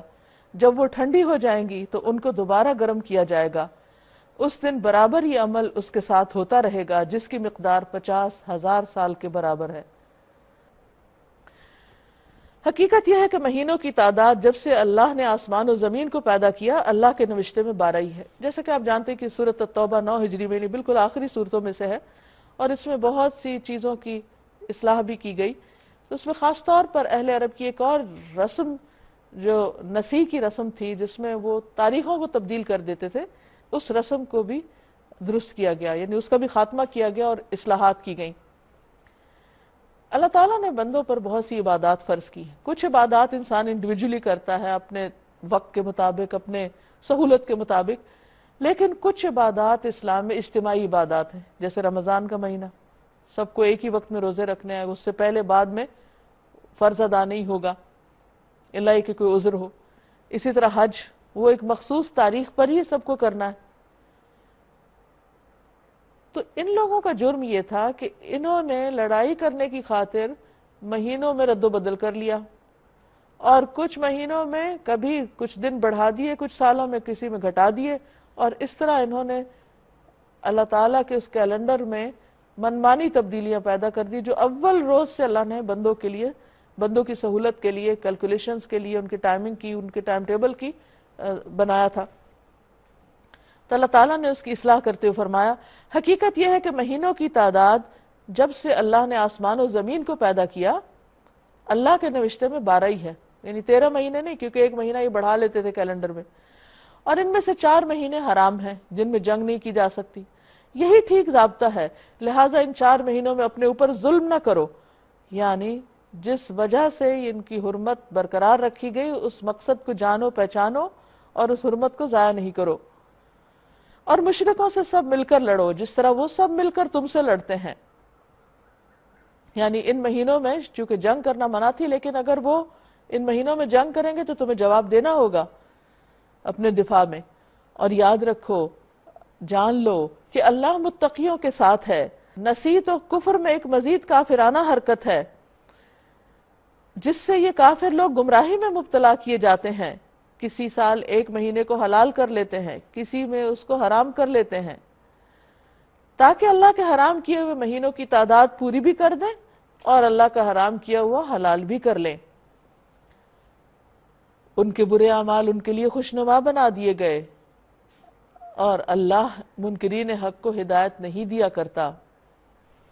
سورۃ التوبہ 9 ہجری میں نازل ہوئی تھی. یہ وہ سال ہے جس میں نبی صلی اللہ علیہ وسلم نے رومیوں کے خلاف جنگ کا ارادہ کیا تھا. یہ پہلا موقع تھا کہ جب اندر کے سارے دشمنوں سے نبٹ کر اب باہر کی طرف توجہ دی جا رہی تھی. رومی اس وقت کی ایک بہت بڑی قوت تھے اور ایک منظم قوت تھے، غیر عرب تھے، اور چونکہ ان سے مقابلے کے لیے سفر بھی بہت طویل تھا، موسم بھی شدید گرمی کا تھا اور فصلیں بھی پک کر تیار تھیں، تو اس لیے مسلمانوں کو اس کی تیاری میں کچھ مشکلات پیش آئیں. تو اس پر اللہ سبحانہ وتعالیٰ نے کیا فرمایا، آئیے دیکھتے ہیں. یا ایھا الذین آمنوا، اے لوگو جو ایمان لائے ہو، ما لکم، کیا ہو گیا تم کو، اذا قیل لکم انفروا فی سبیل اللہ، جب تم سے کہا گیا کہ اللہ کے راستے میں نکلو، یعنی جنگ تبوک کے لیے، اثاقلتم الی الارض، تو تم زمین سے چمٹ کر رہ گئے. وجہ کیا تھی؟ سفر بہت دور کا تھا، فصلیں تیار تھیں، گرمی کا موسم تھا، تو بہت مشکل تھی. فرمایا اردیتم بالحیات الدنیا من الآخرہ، کیا تم نے آخرت کے مقابلے میں دنیا کی زندگی کو پسند کر لیا؟ فما متاع الحیات الدنیا فی الآخرۃ الا قلیل، ایسا ہے تو تمہیں معلوم ہو کہ دنیاوی زندگی کا یہ سب سر و سامان آخرت میں بہت تھوڑا نکلے گا. اگرچہ بہت بڑی قربانی ہے لیکن آخرت کی کامیابی کے مقابلے میں کچھ بھی نہیں. الا تنفروا، اگر تم نہیں نکلو گے، یعذبکم عذابا علیما، تو وہ تم کو دردناک عذاب دے گا. ویستبدل قوما غیرکم، اور تمہاری جگہ کسی اور گروہ کو اٹھائے گا. یعنی اللہ کے دین کا کام تم پر منحصر نہیں کہ تم کرو گے تو ہوگا، اللہ کسی اور کو پیدا کر دے گا. اب آپ دیکھیے کس کو خطاب ہے، یہ ان لوگوں کو جنہوں نے سال ہا سال قربانیاں کی ہیں، ان کے ساتھ یہ معاملہ کیا جا رہا ہے. تو اس سے پتہ یہ چلتا ہے کہ مومن کی جد و جہد موت تک جاری رہتی ہے. انسان یہ نہیں کہہ سکتا میرا پاسٹ بہت اچھا تھا اور میں نے دین کی بڑی خدمت کر رکھی ہے لہٰذا اگر اب میں سستی بھی کر لوں تو کوئی بات نہیں. نہیں، مرتے دم تک سٹرگل ضروری ہے. رسول اللہ صلی اللہ علیہ وسلم نے فرمایا جس نے دنیا کو طلب کیا اس نے آخرت میں تکلیف پائی، اور جس نے آخرت کو طلب کیا اس نے دنیا میں تکلیف پائی. بس فانی تکلیف برداشت کر لو باقی کے بدلے. فرمایا اگر تم نہیں اٹھو گے اللہ کسی اور گروہ کو لے آئے گا. اللہ اکبر. یہ وہ لوگ ہیں جو مختلف جنگوں میں جاتے رہے ہیں. اب چونکہ ایک مشکل مرحلہ ہے تو تھوڑی سی ایک ہچکچاہٹ تھی، ایسا نہیں تھا کہ انکار تھا، لیکن کچھ سوچ میں پڑ گئے تھے. تو اس پر بھی اللہ سبحانہ و تعالیٰ نے فرمایا کہ ٹھیک ہے تم نہیں نکلتے تو کوئی اور نکلے گا، کوئی اور یہ کام کر لے گا. وہ ہر چیز پر قدرت رکھتا ہے. تم نے اگر نبی صلی اللہ علیہ وسلم کی مدد نہیں کی تو کچھ پرواہ نہیں، کوئی فرق نہیں پڑتا. اللہ اس کی مدد اس وقت کر چکا ہے جب کافروں نے اسے نکال دیا تھا، یعنی مکہ سے ہجرت کے موقع پر، جب وہ صرف 2 میں کا دوسرا تھا، یعنی 2 لوگ تھے صرف، نبی صلی اللہ علیہ وسلم اور ابو بکر صدیق رضی اللہ تعالیٰ عنہ.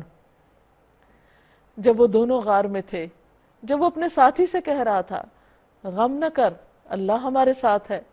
یہ نبی صلی اللہ علیہ وسلم کی زندگی کا ایک انتہائی مشکل مرحلہ تھا. جب آپ مکہ سے نکلے تو آپ نے غار ثور میں پناہ لی اور کفار ڈھونڈتے ڈھونڈتے اس کے قریب پہنچ گئے. ہر کونا انہوں نے چھان مارا، ہر رستہ انہوں نے دیکھ لیا، تو بالآخر اتنے قریب پہنچ گئے کہ حضرت ابوبکر گھبرا اٹھے کہ اللہ کے رسول صلی اللہ علیہ وسلم اگر یہ اپنے پاؤں کی طرف دیکھیں گے تو ہم نظر آ جائیں گے، ان کو کیا بنے گا، ہم تو پکڑے گئے، دشمن سر پہ ہے. تو اس وقت بھی نبی صلی اللہ علیہ وسلم اطمینان کی حالت میں تھے اور حضرت ابوبکر کو تسلی دے رہے تھے کہ غم نہ کرو اللہ ہمارے ساتھ ہے، ہمیں کچھ نہیں ہوتا. توکل کی عظیم مثال.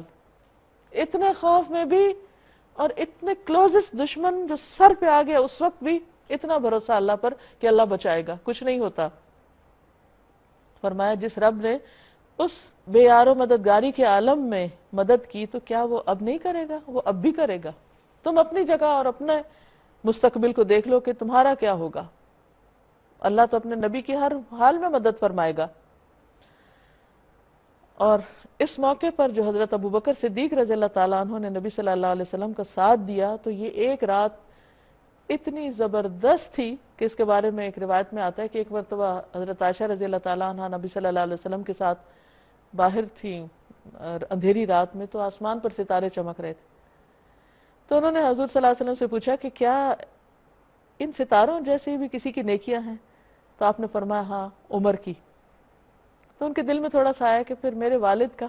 تو آپ نے فرمایا کہ ابو بکر کی صرف ایک رات کی نیکیاں، وہ رات جو انہوں نے اس خوف کے عالم میں میرے ساتھ گزاری تھی، وہ عمر بھر کی نیکیوں سے زیادہ ہے. تو حضرت عمر کہا کرتے تھے کہ ابو بکر وہ ایک رات مجھے دے دیں. ایک بہت بڑا اعزاز تھا. تو جو کام جتنی مشکل کے ساتھ کیا جاتا ہے اس کا ریوارڈ اتنا ہی بڑا ہوتا ہے. تو انسان کو کبھی بھی دین کے کام میں پیچھے نہیں رہنا چاہیے. اللہ تعالیٰ کی عبادت اس کے لیے تو بہت سارے فرشتے ہیں اور بے شمار مخلوقات اس کے آگے سجدے میں ہیں، لیکن یہ ہمارا شرف اور اعزاز ہے کہ اللہ تعالیٰ ہم سے کوئی کام لے لے اور ہم کوئی قربانی کر سکیں. تو اس موقع پر اللہ تعالیٰ نے ان کی مدد ایسے لشکروں سے کی جو تم کو نظر نہ آتے تھے، اور کافروں کا بول نیچا کر دیا، اور اللہ کا بول تو اونچا ہی ہے. وہ کلمت اللہ ہی العلیٰ، اور اللہ زبردست حکمت والا ہے. انفروا خفافا وثقالا وجاہدوا باموالکم وانفسکم فی سبیل اللہ. نکلو خواہ ہلکے ہو یا بوجھل، یعنی جب حکم آ گیا تو جس بھی حال میں ہو نکلو اور جہاد کرو اللہ کی راہ میں اپنے مالوں اور اپنی جانوں کے ساتھ. یہ تمہارے لیے بہتر ہے اگر تم جانو. اصل میں یہ سارے مواقع انسان کے امتحان کے ہوتے ہیں کہ انسان اللہ کے دین کے لیے کیا دیتا ہے، اپنی جان یا مال میں سے کیا پیش کرتا ہے، کیونکہ اس کے بدلے میں اللہ نے جنت رکھی ہے بندے کے لیے. تو جنت کوئی معمولی چیز ہے؟ تو اتنا بڑا ریوارڈ کس کے لیے؟ نکمے لوگوں کے لیے جو قربانی کے موقع پہ پیچھے بیٹھے رہیں؟ نہیں، ان کے لیے جو واقعی ثابت کریں کہ وہ اس کے مستحق ہیں اس انعام کے. بہرحال اب یہ ہے کہ عام روزمرہ زندگی میں آپ دیکھیے کہ ہم جس سے محبت کرتے ہیں اس کے لیے کوئی بھی قربانی کرنے سے دریغ نہیں کرتے. مثلا ایک شخص کا اگر بچہ بیمار ہو تو وہ اپنے پیسے سنبھال کے تھوڑی رکھے گا، وہ تو عمر بھر کی کمائی لگا دے گا کہ اس کو صحت ہو جائے.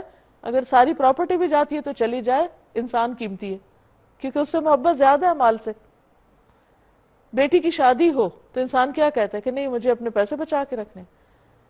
اس وقت انسان سب کچھ خرچ کرنے کو تیار ہو جاتا ہے. تو کیا اللہ کا دین بیٹے اور بیٹی سے کم درجے کا ہے کہ انسان اس کے لیے کچھ قربان نہ کرے اور اس کے لیے اپنا جان مال بچا کے رکھے؟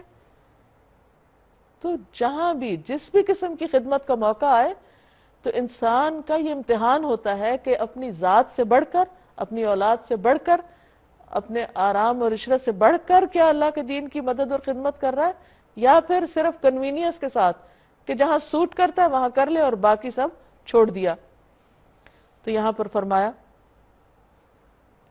کہ جو کچھ بھی ہے اس کے ساتھ اللہ کی راہ میں نکلو. اے نبی صلی اللہ علیہ وسلم اگر فائدہ آسان ہوتا، یعنی جلد حاصل ہونے والا ہوتا اور سفر ہلکا ہوتا تو وہ ضرور تمہارے پیچھے چلنے پہ آمادہ ہو جاتے، مگر ان پر تو یہ رستہ بہت کٹھن ہو گیا. اب وہ خدا کی قسمیں کھا کر کہیں گے، یعنی اب یہ منافقین کی طرف اشارہ ہے، اگر ہم چل سکتے تو یقیناً تمہارے ساتھ چلتے. وہ اپنے آپ کو ہلاکت میں ڈال رہے ہیں پیچھے رہ کر. اللہ خوب جانتا ہے کہ وہ جھوٹے ہیں، انہیں چلنا نہیں تھا، انہیں کچھ کرنا نہیں تھا، یہ صرف بہانہ بازی کر رہے ہیں. عفا اللہ عنک لما اذنت لہم، اللہ آپ کو معاف کر دے، آپ نے انہیں کیوں رخصت دے دی جب یہ بہانے کر رہے تھے کہ ہم نہیں جا سکتے. کوئی کہہ رہا ہے میرا بچہ بیمار ہے، کوئی کہہ رہا ہے کہ مجھے یہ پریشانی ہے. تو آپ ان کو اجازت نہ دیتے تو ان کا نفاق کھل کے سامنے آ جاتا، کیونکہ انہوں نے جانا تو تھا ہی نہیں. تاکہ تم پہ کھل جاتا کہ کون لوگ سچے ہیں اور جھوٹوں کو بھی تم جان لیتے. جو لوگ اللہ اور روز آخر پر ایمان رکھتے ہیں وہ تو کبھی تم سے یہ درخواست نہ کریں گے. سچے کھرے مومن تو کبھی بھی یہ نہیں کہیں گے کہ اچھا دین کا نقصان ہوتا ہے تو ہو ہم اپنی جان مال بچا کے رکھیں. اگر دین نہیں تو جان مال کس کام کا؟ تو جو لوگ اللہ اور روز آخر پر ایمان رکھتے ہیں وہ تو کبھی تم سے یہ درخواست نہ کریں گے کہ انہیں اپنے جان و مال کے ساتھ جہاد کرنے سے معاف رکھا جائے. اللہ متقی لوگوں کو خوب جانتا ہے. ایسی درخواستیں تو صرف وہی لوگ کرتے ہیں جو اللہ اور روز آخر پر ایمان نہیں رکھتے، جن کے دلوں میں شک ہے اور وہ اپنے شک میں ہی آ جا رہے ہیں، متردد ہو رہے ہیں. کبھی سوچتے ہیں چلے جائیں، کبھی کہتے ہیں نہیں نہیں مشکل ہے، اور ڈاواں ڈول ہیں، کوئی ڈیسیژن نہیں لے پا رہے. کیونکہ جس شخص کے سامنے بات واضح ہوتی ہے اور اللہ پہ بھروسہ ہوتا ہے اس کو فیصلہ کرنے میں پھر دیر نہیں لگتی کہ مجھے اللہ کی خاطر قربانی کرنی ہے یا نہیں کرنی. اگر واقعی ان کا نکلنے کا ارادہ ہوتا تو وہ اس کے لیے کچھ تیاری کرتے، لیکن اللہ کو ان کا اٹھنا پسند ہی نہ تھا، کہ اللہ بھی نہیں چاہتا تھا کہ ایسی جگہ پر یہ جائیں اور فتنہ فساد کریں، کیونکہ ان کے جذبے ہی نہیں تھے. تو ہوتا یہ ہے کہ جب کسی کام میں کچھ ایسے لوگ شامل ہو جائیں جو سست ہوں، جن کی مرضی نہ ہو، تو وہ دوسروں کو بھی ڈیمورلائز کر دیتے ہیں اور پھر کام کرنے میں رکاوٹیں کھڑی کر دیتے ہیں. تو اس لیے اللہ تعالیٰ نے ایک ایسا سخت امتحان ڈالا کہ واقعی صرف سچے لوگ ہی وہاں تک پہنچے، تاکہ ہر کوئی نکھر کے سامنے آ جائے کہ کون کس کیٹیگری سے تعلق رکھتا ہے. اس لیے اللہ نے انہیں سست کر دیا اور کہہ دیا کہ بیٹھ رہو بیٹھ جانے والوں کے ساتھ. اگر وہ تمہارے ساتھ نکلتے تو تمہارے اندر خرابی کے سوا کسی چیز میں اضافہ نہ کرتے. وہ تمہارے درمیان فتنہ پردازی کے لیے دوڑ دھوپ کرتے، اور تمہارے گروہ کا حال یہ ہے کہ ابھی اس میں بہت سے ایسے لوگ موجود ہیں جو ان کی باتیں کان لگا کے سنتے ہیں. اللہ ان ظالموں کو خوب جانتا ہے، یعنی وہ نبی صلی اللہ علیہ وسلم اور دین کے خلاف پروپیگنڈا کر کے اچھے بھلے ایمان والوں کو بھی بہکانے کی کوشش کرتے ہیں، پیچھے لے جانے کی. اس سے پہلے بھی ان لوگوں نے فتنہ انگیزی کی کوششیں کی ہیں اور تمہیں ناکام کرنے کے لیے یہ ہر طرح کی تدبیروں کا الٹ پھیر کر چکے ہیں، یہاں تک کہ ان کی مرضی کے خلاف حق آ گیا اور اللہ کا کام ہو کر رہا. ان میں سے کوئی ہے جو کہتا ہے مجھے رخصت دے دیجئے اور مجھ کو فتنے میں نہ ڈالیے.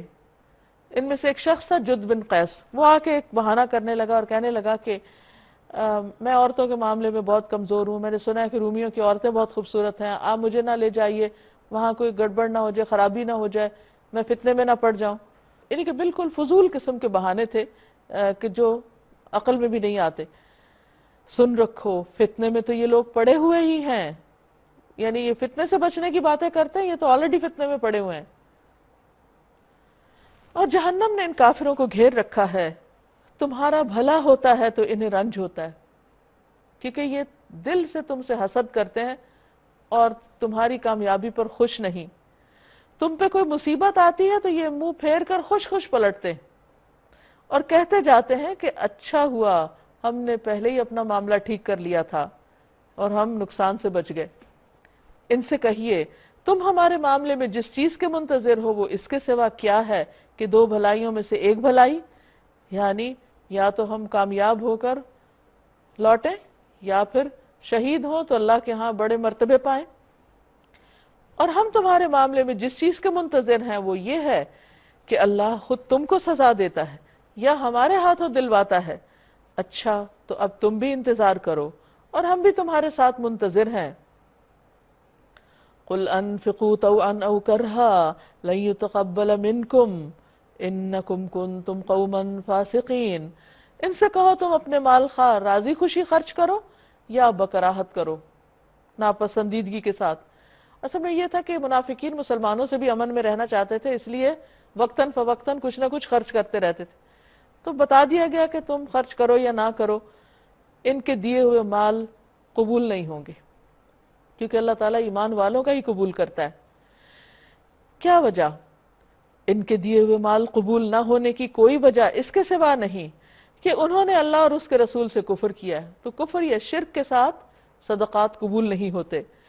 نماز کے لیے آتے ہیں تو کسمساتے ہوئے آتے ہیں، اور راہ خدا میں خرچ کرتے ہیں تو بادل ناخواستہ کرتے ہیں۔ ان کے مال و دولت اور ان کی کثرت اولاد دیکھ کر دھوکہ نہ کھاؤ، اللہ تو یہ چاہتا ہے کہ انہی چیزوں کے ذریعے سے ان کو دنیا کی زندگی میں بھی مبتلا عذاب کرے، اور یہ جان بھی دیں تو انکار حق کی حالت میں ہی دیں۔ اب یہاں منافقین کی کچھ اور خرابیوں کا بھی ساتھ ہی ذکر کر دیا گیا، اور وہ کیا کہ نماز میں سستی کرتے ہیں۔ نماز میں سستی منافقت کی علامت ہے۔ نبی صلی اللہ علیہ وسلم فرمایا کہ منافق سورج کے غروب ہونے کا انتظار کرتا رہتا ہے، یہاں تک کہ جب دھوپ پیلی پڑ جاتی ہے بالکل ڈوبنے کے قریب ہوتا ہے تو اٹھتا ہے اور چند ٹکرے مار لیتا ہے، جیسے مرغا دانہ چننے کے لیے زمین پہ چند ٹھونگے مارتا ہے۔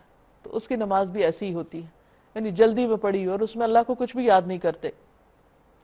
اور اسی طرح اگر انہیں خرچ کرنا پڑے اللہ کی راہ میں تو بس بد دلی کے ساتھ ایک جرمانہ اور تاوان سمجھ کے کرتے ہیں۔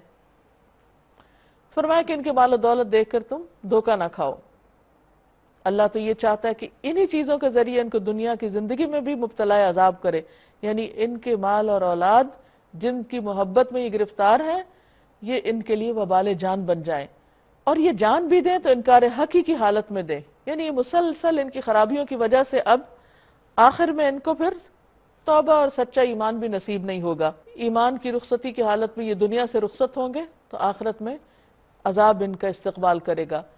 وَيَحْلِفُونَ بِاللَّهِ إِنَّهُمْ لَمِنْكُمْ، وہ اللہ کی قسمیں کھا کے کہتے ہیں ہم تمہیں میں سے ہیں، تمہارے رشتہ دار ہیں، تمہارے دوست ہیں، تمہارے ساتھ ہیں، ہم بھی مسلمان ہیں۔ وَمَا هُمْ مِنْكُمْ، حالانکہ وہ ہرگز تم میں سے نہیں ہیں، کیونکہ ان کا عمل وہ نہیں ہے جو مطلوب ہے ان سے، وہ قربانی کی سطح پر دین کو نہیں لیے ہوئے۔ اصل میں تو ایسے لوگ ہیں جو تم سے خوف زدہ ہیں، اگر وہ کوئی جائے پناہ پا لیں یا کوئی کھو یا گھس بیٹھنے کی جگہ تو بھاگ کر اس میں جا چھپیں، یعنی وہ تو ادھر ادھر چھپتے پھرتے ہیں کہ کہیں کوئی قربانی نہ کرنی پڑے۔ وَمِنْهُمْ مَنْ يَلْمِزُكَ فِي الصَّدَقَاتِ، اور ان کے اخلاق ایسے بدترین ہیں کہ نبی صلی اللہ علیہ وسلم پر بھی الزام لگانے سے نہیں چوکتے۔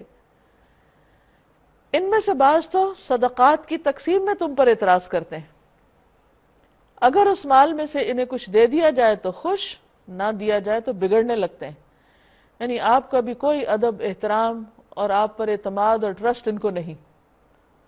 آپ ان کی مرضی کے مطابق کام کریں تو یہ خوش ہیں، اور اگر ان کی مرضی کے خلاف کچھ کریں تو آپ پر الزام لگانے سے بھی نہیں جھکیں گے۔ نبی صلی اللہ علیہ وسلم نے فرمایا اشرفی کا بندہ اور روپے کا بندہ اور کمبل کا بندہ تباہ ہوا، یعنی دنیا کے مال کی ہرس رکھنے والا، اگر اس کو کچھ دیا جائے تب تو خوش، جب نہ دیا جائے تو ناراض ہو جائے، ایسا شخص ہلاک ہوا، سرنگوں ہوا۔ کیا اچھا ہوتا کہ اللہ اور رسول نے جو کچھ بھی انہیں دیا تھا اس پر وہ راضی رہتے اور کہتے کہ اللہ ہمارے لیے کافی ہے. یعنی ہم مال کے لیے نہیں اسلام لائے، اللہ کی محبت ہمیں مل گئی تو وہی کافی ہے. وہ اپنے فضل سے ہمیں اور بہت کچھ دے گا.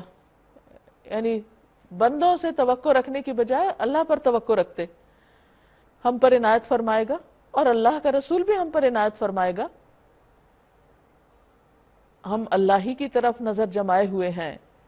انما الصدقات للفقراء والمساکین والعاملین علیہا والمؤلفۃ قلوبهم وفی الرقاب والغاربین وفی سبیل اللہ وابن السبیل فریضۃ من اللہ واللہ علیم حکیم.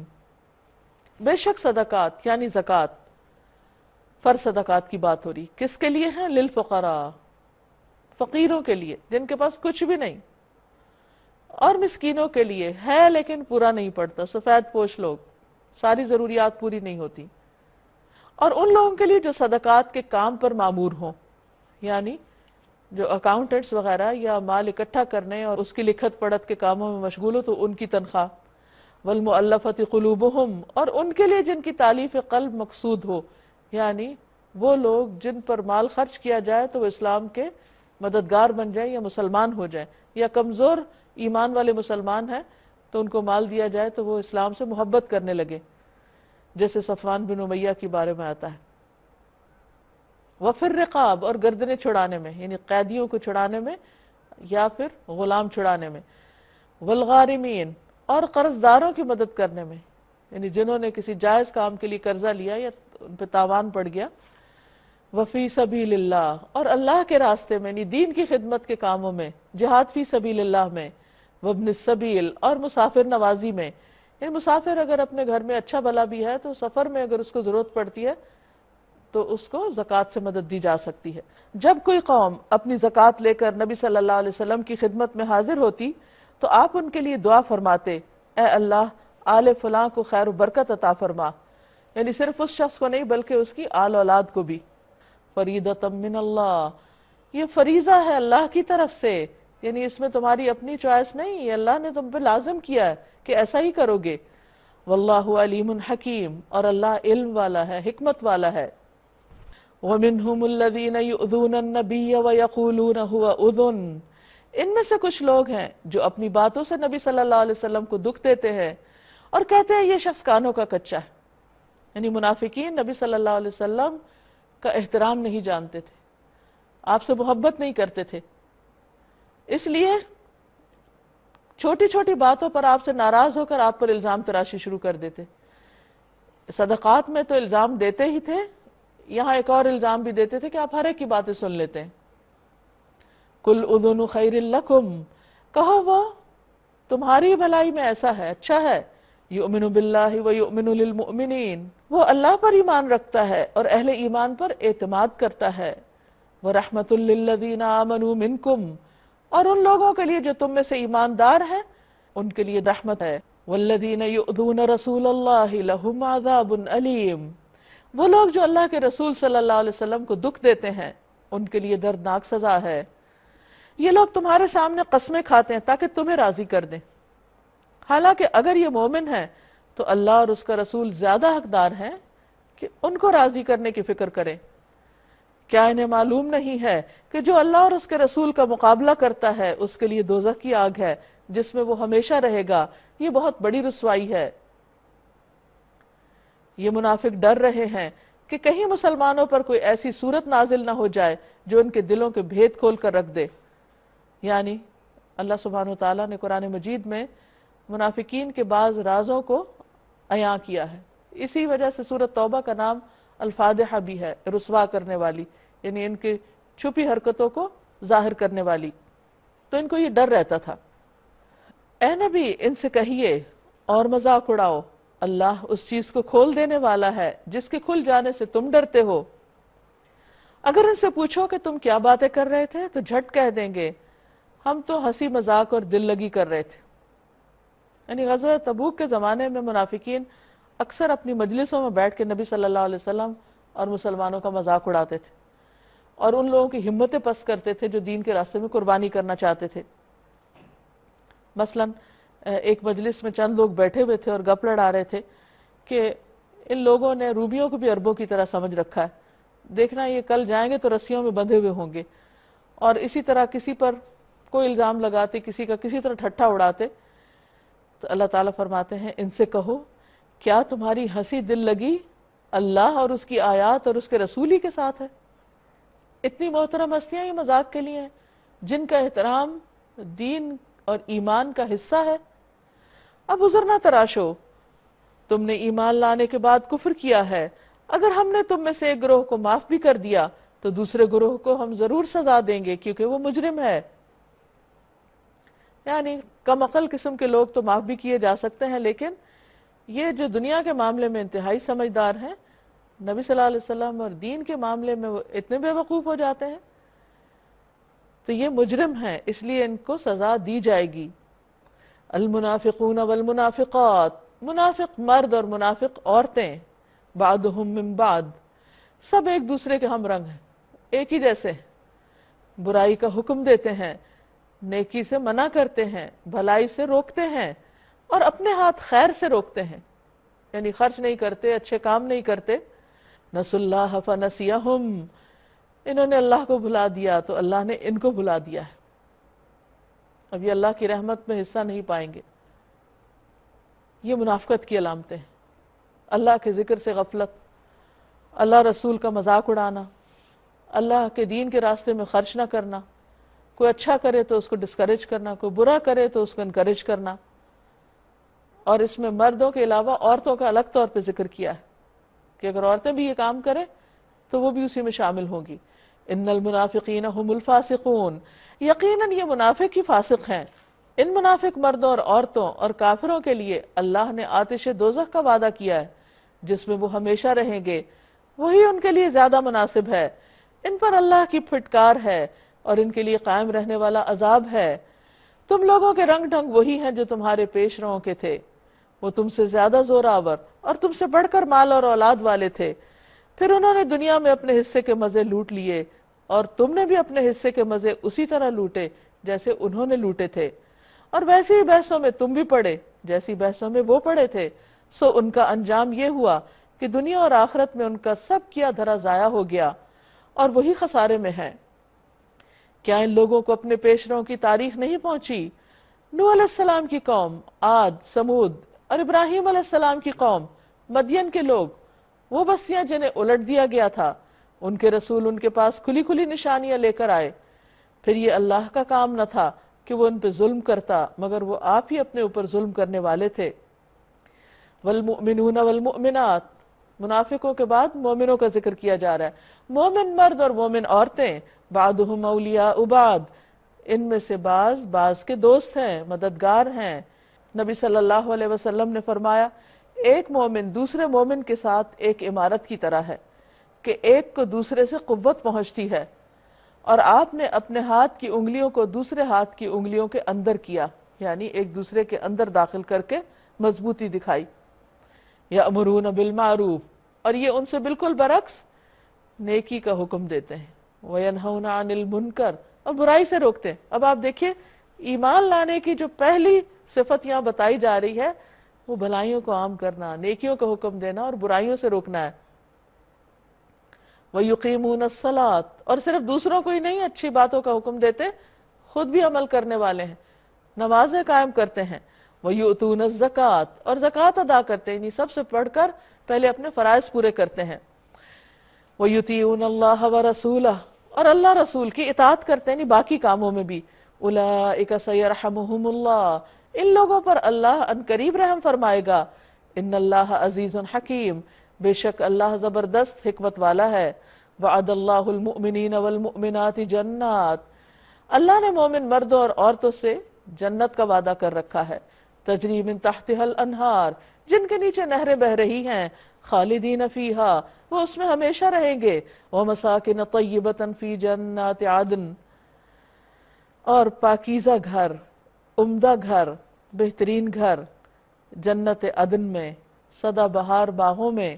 وردوان من اللہ اکبر، اور اللہ کی رضامندی سب سے بڑھ کر، اور یہی مومن کا مطلوب ہوتا ہے.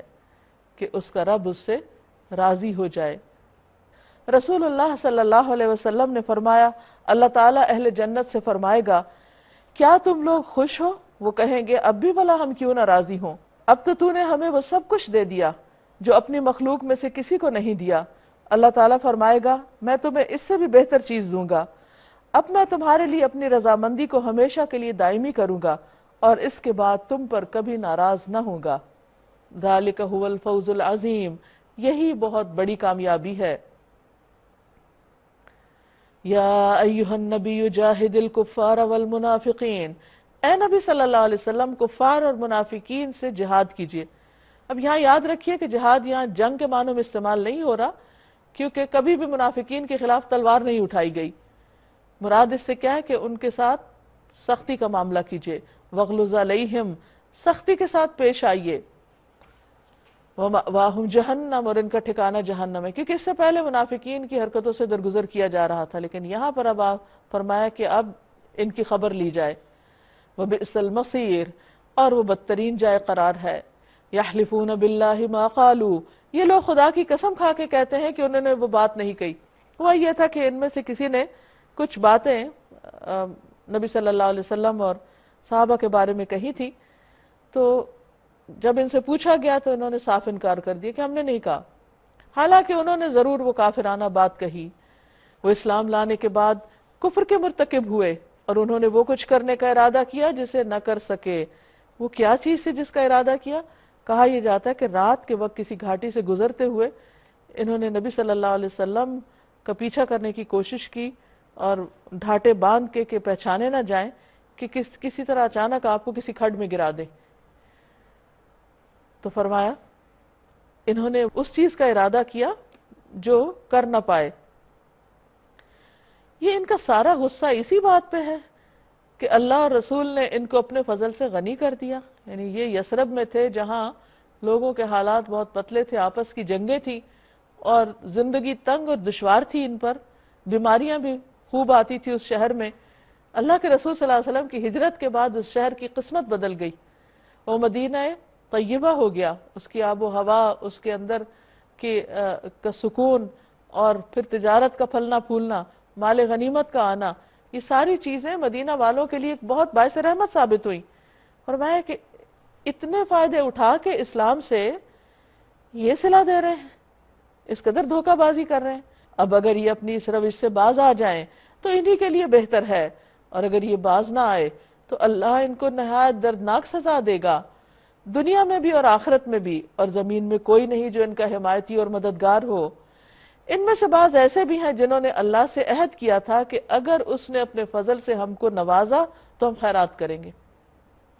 یعنی بعض ان میں سے کہتے تھے اگر ہمیں اور مال ملے تو ہم زیادہ دیں گے اور نیک بن کے رہیں گے، پھر ہم ٹھیک ہو جائیں گے، بس ہمارے کچھ معاشی مسائل ہیں، فائنینشیل پرابلمز ہیں، وہ سالو ہو جائیں تو پھر ہم دین کی بہت خدمت کریں گے۔ مگر جب اللہ نے ان کو اپنے فضل سے دولت مند کر دیا تو وہ بخل پہ اتر آئے، سب وعدے بھول گئے اور اپنے عہد سے ایسے پھرے کہ انہیں اس کی پرواہ تک نہیں۔ عام طور پہ ایسا ہوتا ہے، لوگ جب ان کے حال خراب ہوتے ہیں تو اللہ سے دعائیں کرتے ہیں کہ اللہ تو ایسا اور ایسا کر دے، پھر نظر منت بھی مان لیتے ہیں کہ ہم اس کے بعد یہ کریں گے، لیکن جب سب مل جاتا ہے تو سب بھلا دیتے ہیں اور اللہ سے کیے ہوئے عہد توڑ ڈالتے ہیں۔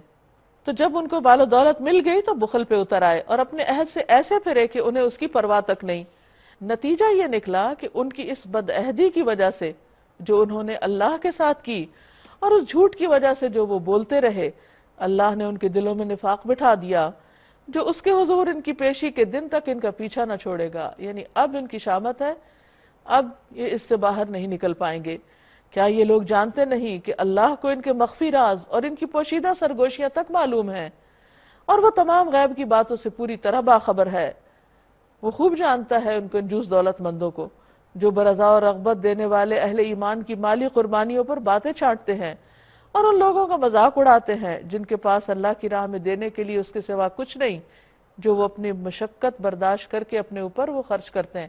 یعنی بعض اہل ایمان ایسے تھے کہ جب جنگ تبوک کا موقع آیا اور ان کے پاس کچھ بھی نہیں تھا دینے کو، تو ان میں سے ایک مسلمان نے ساری رات یہودی کا کنواں چلایا، اس سے پانی نکالا اور پھر ایک مٹھی پر کھجوریں جو اس کو معاوضے میں ملی، اس نے صبح جا کر مسجد میں فی سبیل اللہ دے دی کہ میری طرف سے یہ بھی آپ ساتھ لے جائیے۔ تو اس پر انہوں نے ایک دوسرے کی آنکھوں میں آنکھیں ڈال کے ایسے مسلمانوں کا مذاق اڑایا کہ دیکھو یہ روم فتح کرنے چلے ہیں اور ایک مٹھی بھر کھجوروں سے، اور اگر کوئی زیادہ اماؤنٹ لاتا تو کہتے یہ بہت ریاکار ہے، دکھاوا کرتا ہے، تو کسی حال میں بھی راضی نہ ہوتے۔ فَيَسْخَرُونَ مِنْهُمْ، تو ان سے مذاق کرتے ہیں، مسلمانوں کا، مخلص مسلمانوں کا مذاق اڑاتے ہیں۔ سخر اللہ منہم، اللہ ان مذاق اڑانے والوں کا مذاق اڑاتا ہے اور ان کے لیے دردناک سزا ہے۔ اے نبی صلی اللہ علیہ وسلم، خواہ آپ ایسے لوگوں کے لیے معافی کی درخواست کریں یا نہ کریں، اگر آپ 70 بار بھی انہیں معاف کر دینے کی درخواست کریں گے تو اللہ ان کو ہرگز معاف نہیں کرے گا۔ کہا جاتا ہے کہ جنگ تبوک سے واپسی پر عبداللہ بن ابی فوت ہو گیا، تو اس کے بیٹے نے آپ سے کہا کہ آپ نماز جنازہ پڑھا دیں اور کفن کے لیے بات کی، تو نبی صلی اللہ علیہ وسلم نے اپنا کرتا بھی دیا، جنازے کے لیے بھی تیار ہو گئے۔ حضرت عمر نے تھوڑا اعتراض بھی کیا لیکن آپ اس کے لیے راضی ہو گئے کیونکہ آپ کے دل میں انسانوں کی بہت ہمدردی تھی۔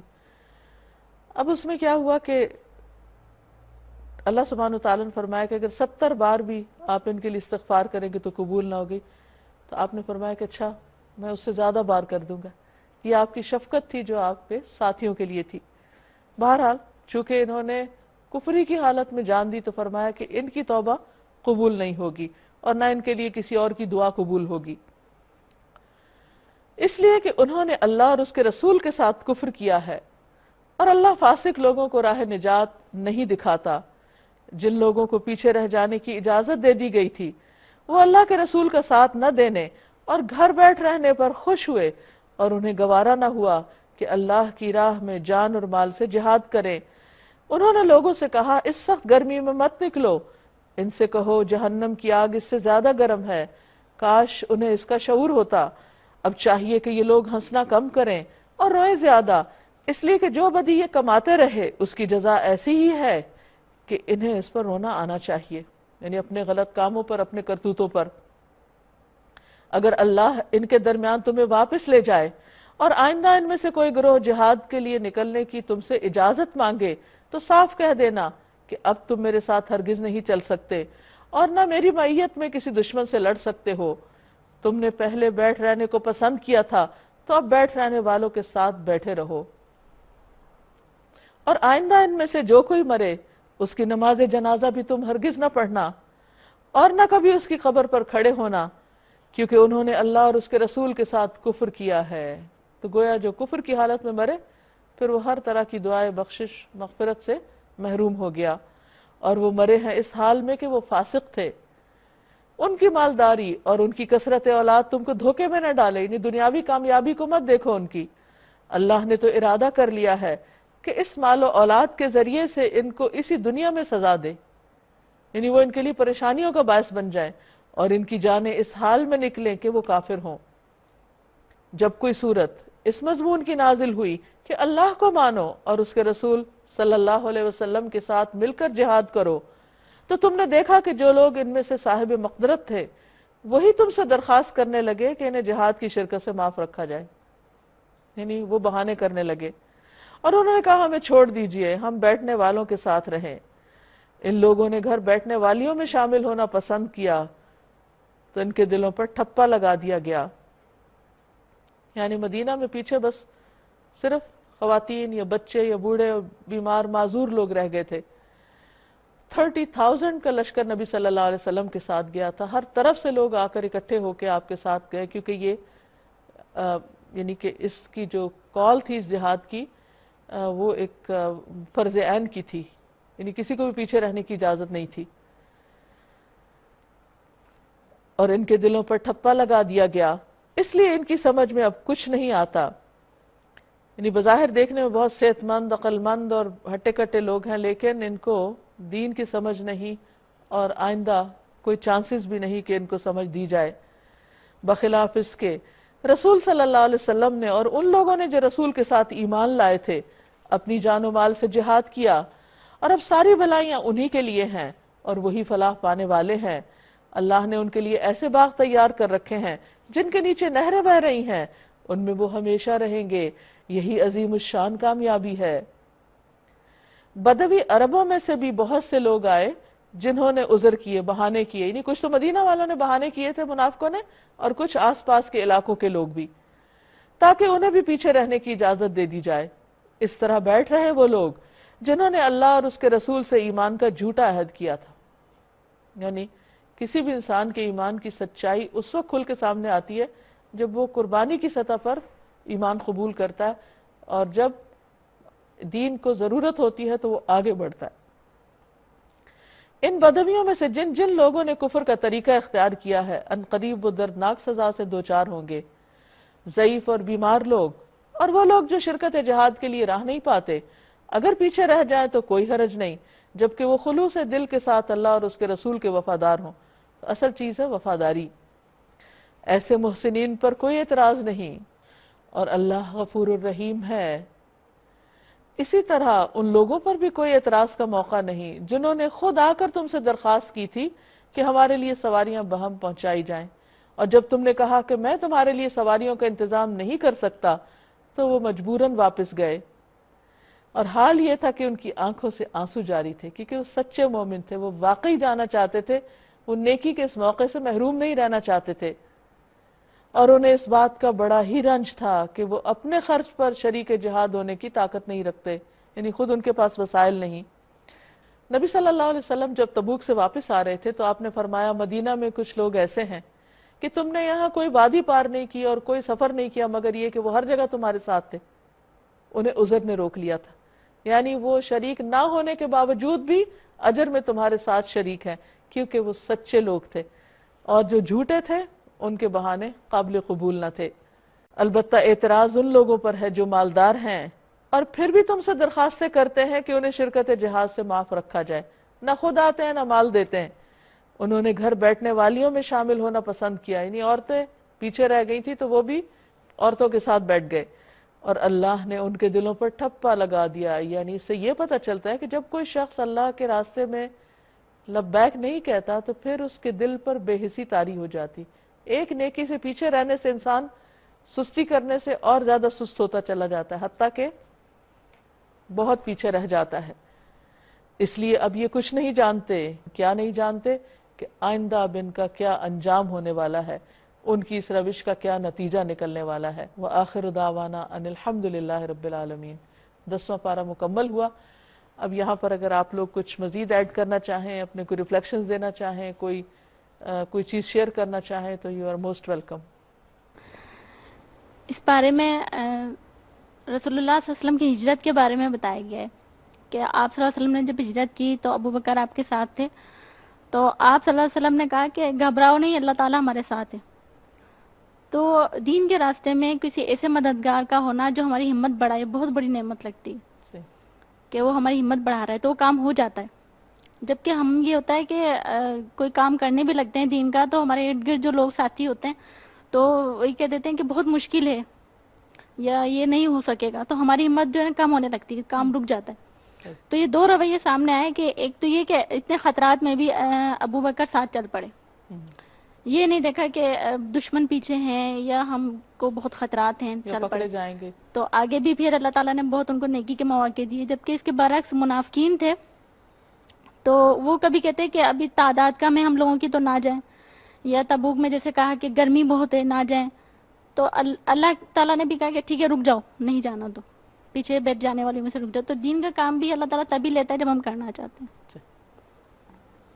اس صورت میں جو زکوٰۃ کے متعلق حکم آیا ہے بہت زیادہ مجھے اس بات نے سوچنے پہ کیا ہے کہ آج کل لڑکیاں نئی شادیاں ہوتی ہیں اور اپنے شادی کی خوشی میں زیورات کی زکوٰۃ دینا ہی بھول جاتی ہیں، اور زکوٰۃ کو اتنا اہم نہیں سمجھا جا رہا ہماری نئی نسل میں، جس طرح کہ ہم پرانی عورتیں لے لیں یا ہماری امیاں بہت زیادہ اس بات پہ سٹریس کرتی تھی کہ نہیں یہ تو سانپ اور بچھو بن کے مطلب جہنم میں قبر میں ہوگا، تو آپ لوگ تو وہ کتنی ہوتا تھا اس بات کا احساس، اب یہ زکوٰۃ کا احساس مٹتا جا رہا ہے، تو یہ بہت زیادہ سمجھنے کی اور سوچنے کی بات ہے۔ عموماً ہم یہی کرتے ہیں کہ زندگی میں اپنے دن رات جو ہے اتنی مصروفیات ہماری ہیں کہ ہمیں احساس ہی نہیں ہوتا، ہم ان سب کو ہمیشہ فرائض سمجھ کر اور یقیناً اس میں ہم لگے ہوئے ہیں، جبکہ اللہ کے دین کو جب ہماری ضرورت پڑے اس وقت جس طرح سے یہاں پہ کمپیریزن کیا گیا اس بارے میں منافقین کا اور مومنین کا، تو یہ بہت ایسا ہے کہ احساس دلانے والا ہے کہ اللہ کے دین کی ضرورت ہماری ضروریات سے بڑھ کر ہے، اور ہم اپنے فرائض ضرور نبھائیں لیکن اس کے ساتھ اللہ کے دین کے کسی نہ کسی طرح ضرور مدد کریں۔ منافقوں کی نشانیاں پڑھی ہم نے، اس میں سے ایک نشانی تھی کہ نمازوں میں سستی کرتے ہیں۔ تو آج کل ہمارے یہاں زیادہ تر دیکھا جاتا ہے کہ ہم نمازوں میں کتنی زیادہ سستی کرتے ہیں۔ تو جو ہمیں نشانیاں بتائی گئیں تو ہمیں بھی دیکھنا چاہیے کہ وہ نشانیاں جو ہیں وہ ہمارے اندر تو نہیں ہیں۔ اگر وہ ہم دیکھتے ہیں کہ ہمارے اندر ہے تو پھر ہمیں اس کو ختم کرنے کی کوشش کرنی چاہیے، اس منافقت کو۔ ابھی بار بار ذکر کیا کہ دین کی خاطر قربانی دینا اور ہر طرح کی قربانی اور ہر حال میں دینے کے لیے تیار رہنا چاہیے، لیکن دیکھا یہ گیا ہے کہ جب ہمیں نیکی کی کوئی مواقع ملتے ہیں تو اس میں ہم سوچ بچار میں اور ڈھونڈنے میں کہ ہمارے لیے درست ہے یا نہیں ہے، اسی سوچ بچار میں رہ کے ہم وہ مواقع جو ہیں ان کو گنوا دیتے ہیں۔ ہونا یہ چاہیے کہ ہمارا رد عمل ایسا ہو کہ ہم فوری طور پہ ہاں کرنے والے بنیں۔ دین کا کوئی بھی نیکی کا موقع ہمیں ملے، ہم پہلے قدم پہ ہاں کرنے والے بنیں۔ اور میں نے اپنی زندگی میں یہ دیکھا ہے کہ جب ہم ہاں کرنے والے بنتے ہیں تو پھر آگے کے راستے بھی ہمارے لیے آسان ہوتے چلے جاتے ہیں، اور اگر نہ کرنے والے بنیں تو پھر وہ موقع ہمیں دوبارہ ملا بھی نہیں کرتا۔ آیت نمبر 49 میں جب یہاں پر میں نے سنا کہ رخصت دے دیجیے اور مجھ کو فتنے میں نہ ڈالیے، جب ان کے ایکسکیوزز، تو بالکل وہی لگ رہا تھا کہ لیم ایکسکیوزز ہوتے ہیں۔ کسی کے لیے بھی ہم جب کہتے ہیں یا اپنے آپ کو اس میں ڈال کے رکھ دیکھتے ہیں اور دین کے کام کے لیے ہم اٹھنے میں سستی کرتے ہیں، تو یہ آیت بہت ہلاتی ہے کہ we have got nothing, lame excuses صرف ہم دیتے ہیں کہ نہیں جانا تو بس یہ کوئی بہانہ یا کوئی نہ کوئی چیز، تو بہت ہلاتی ہے اس آیت یہ۔ ناظرین، اس کے ساتھ ہی ہمارے آج کے پروگرام کا وقت ختم ہوتا ہے، اجازت چاہتے ہیں۔ اللہ تعالیٰ سے دعا ہے کہ جو کچھ ہم نے پڑھا سنا ہمیں اس پر عمل کی توفیق عطا فرمائے۔ وآخر دعوانا ان الحمد للہ رب العالمین۔ السلام علیکم ورحمۃ اللہ وبرکاتہ۔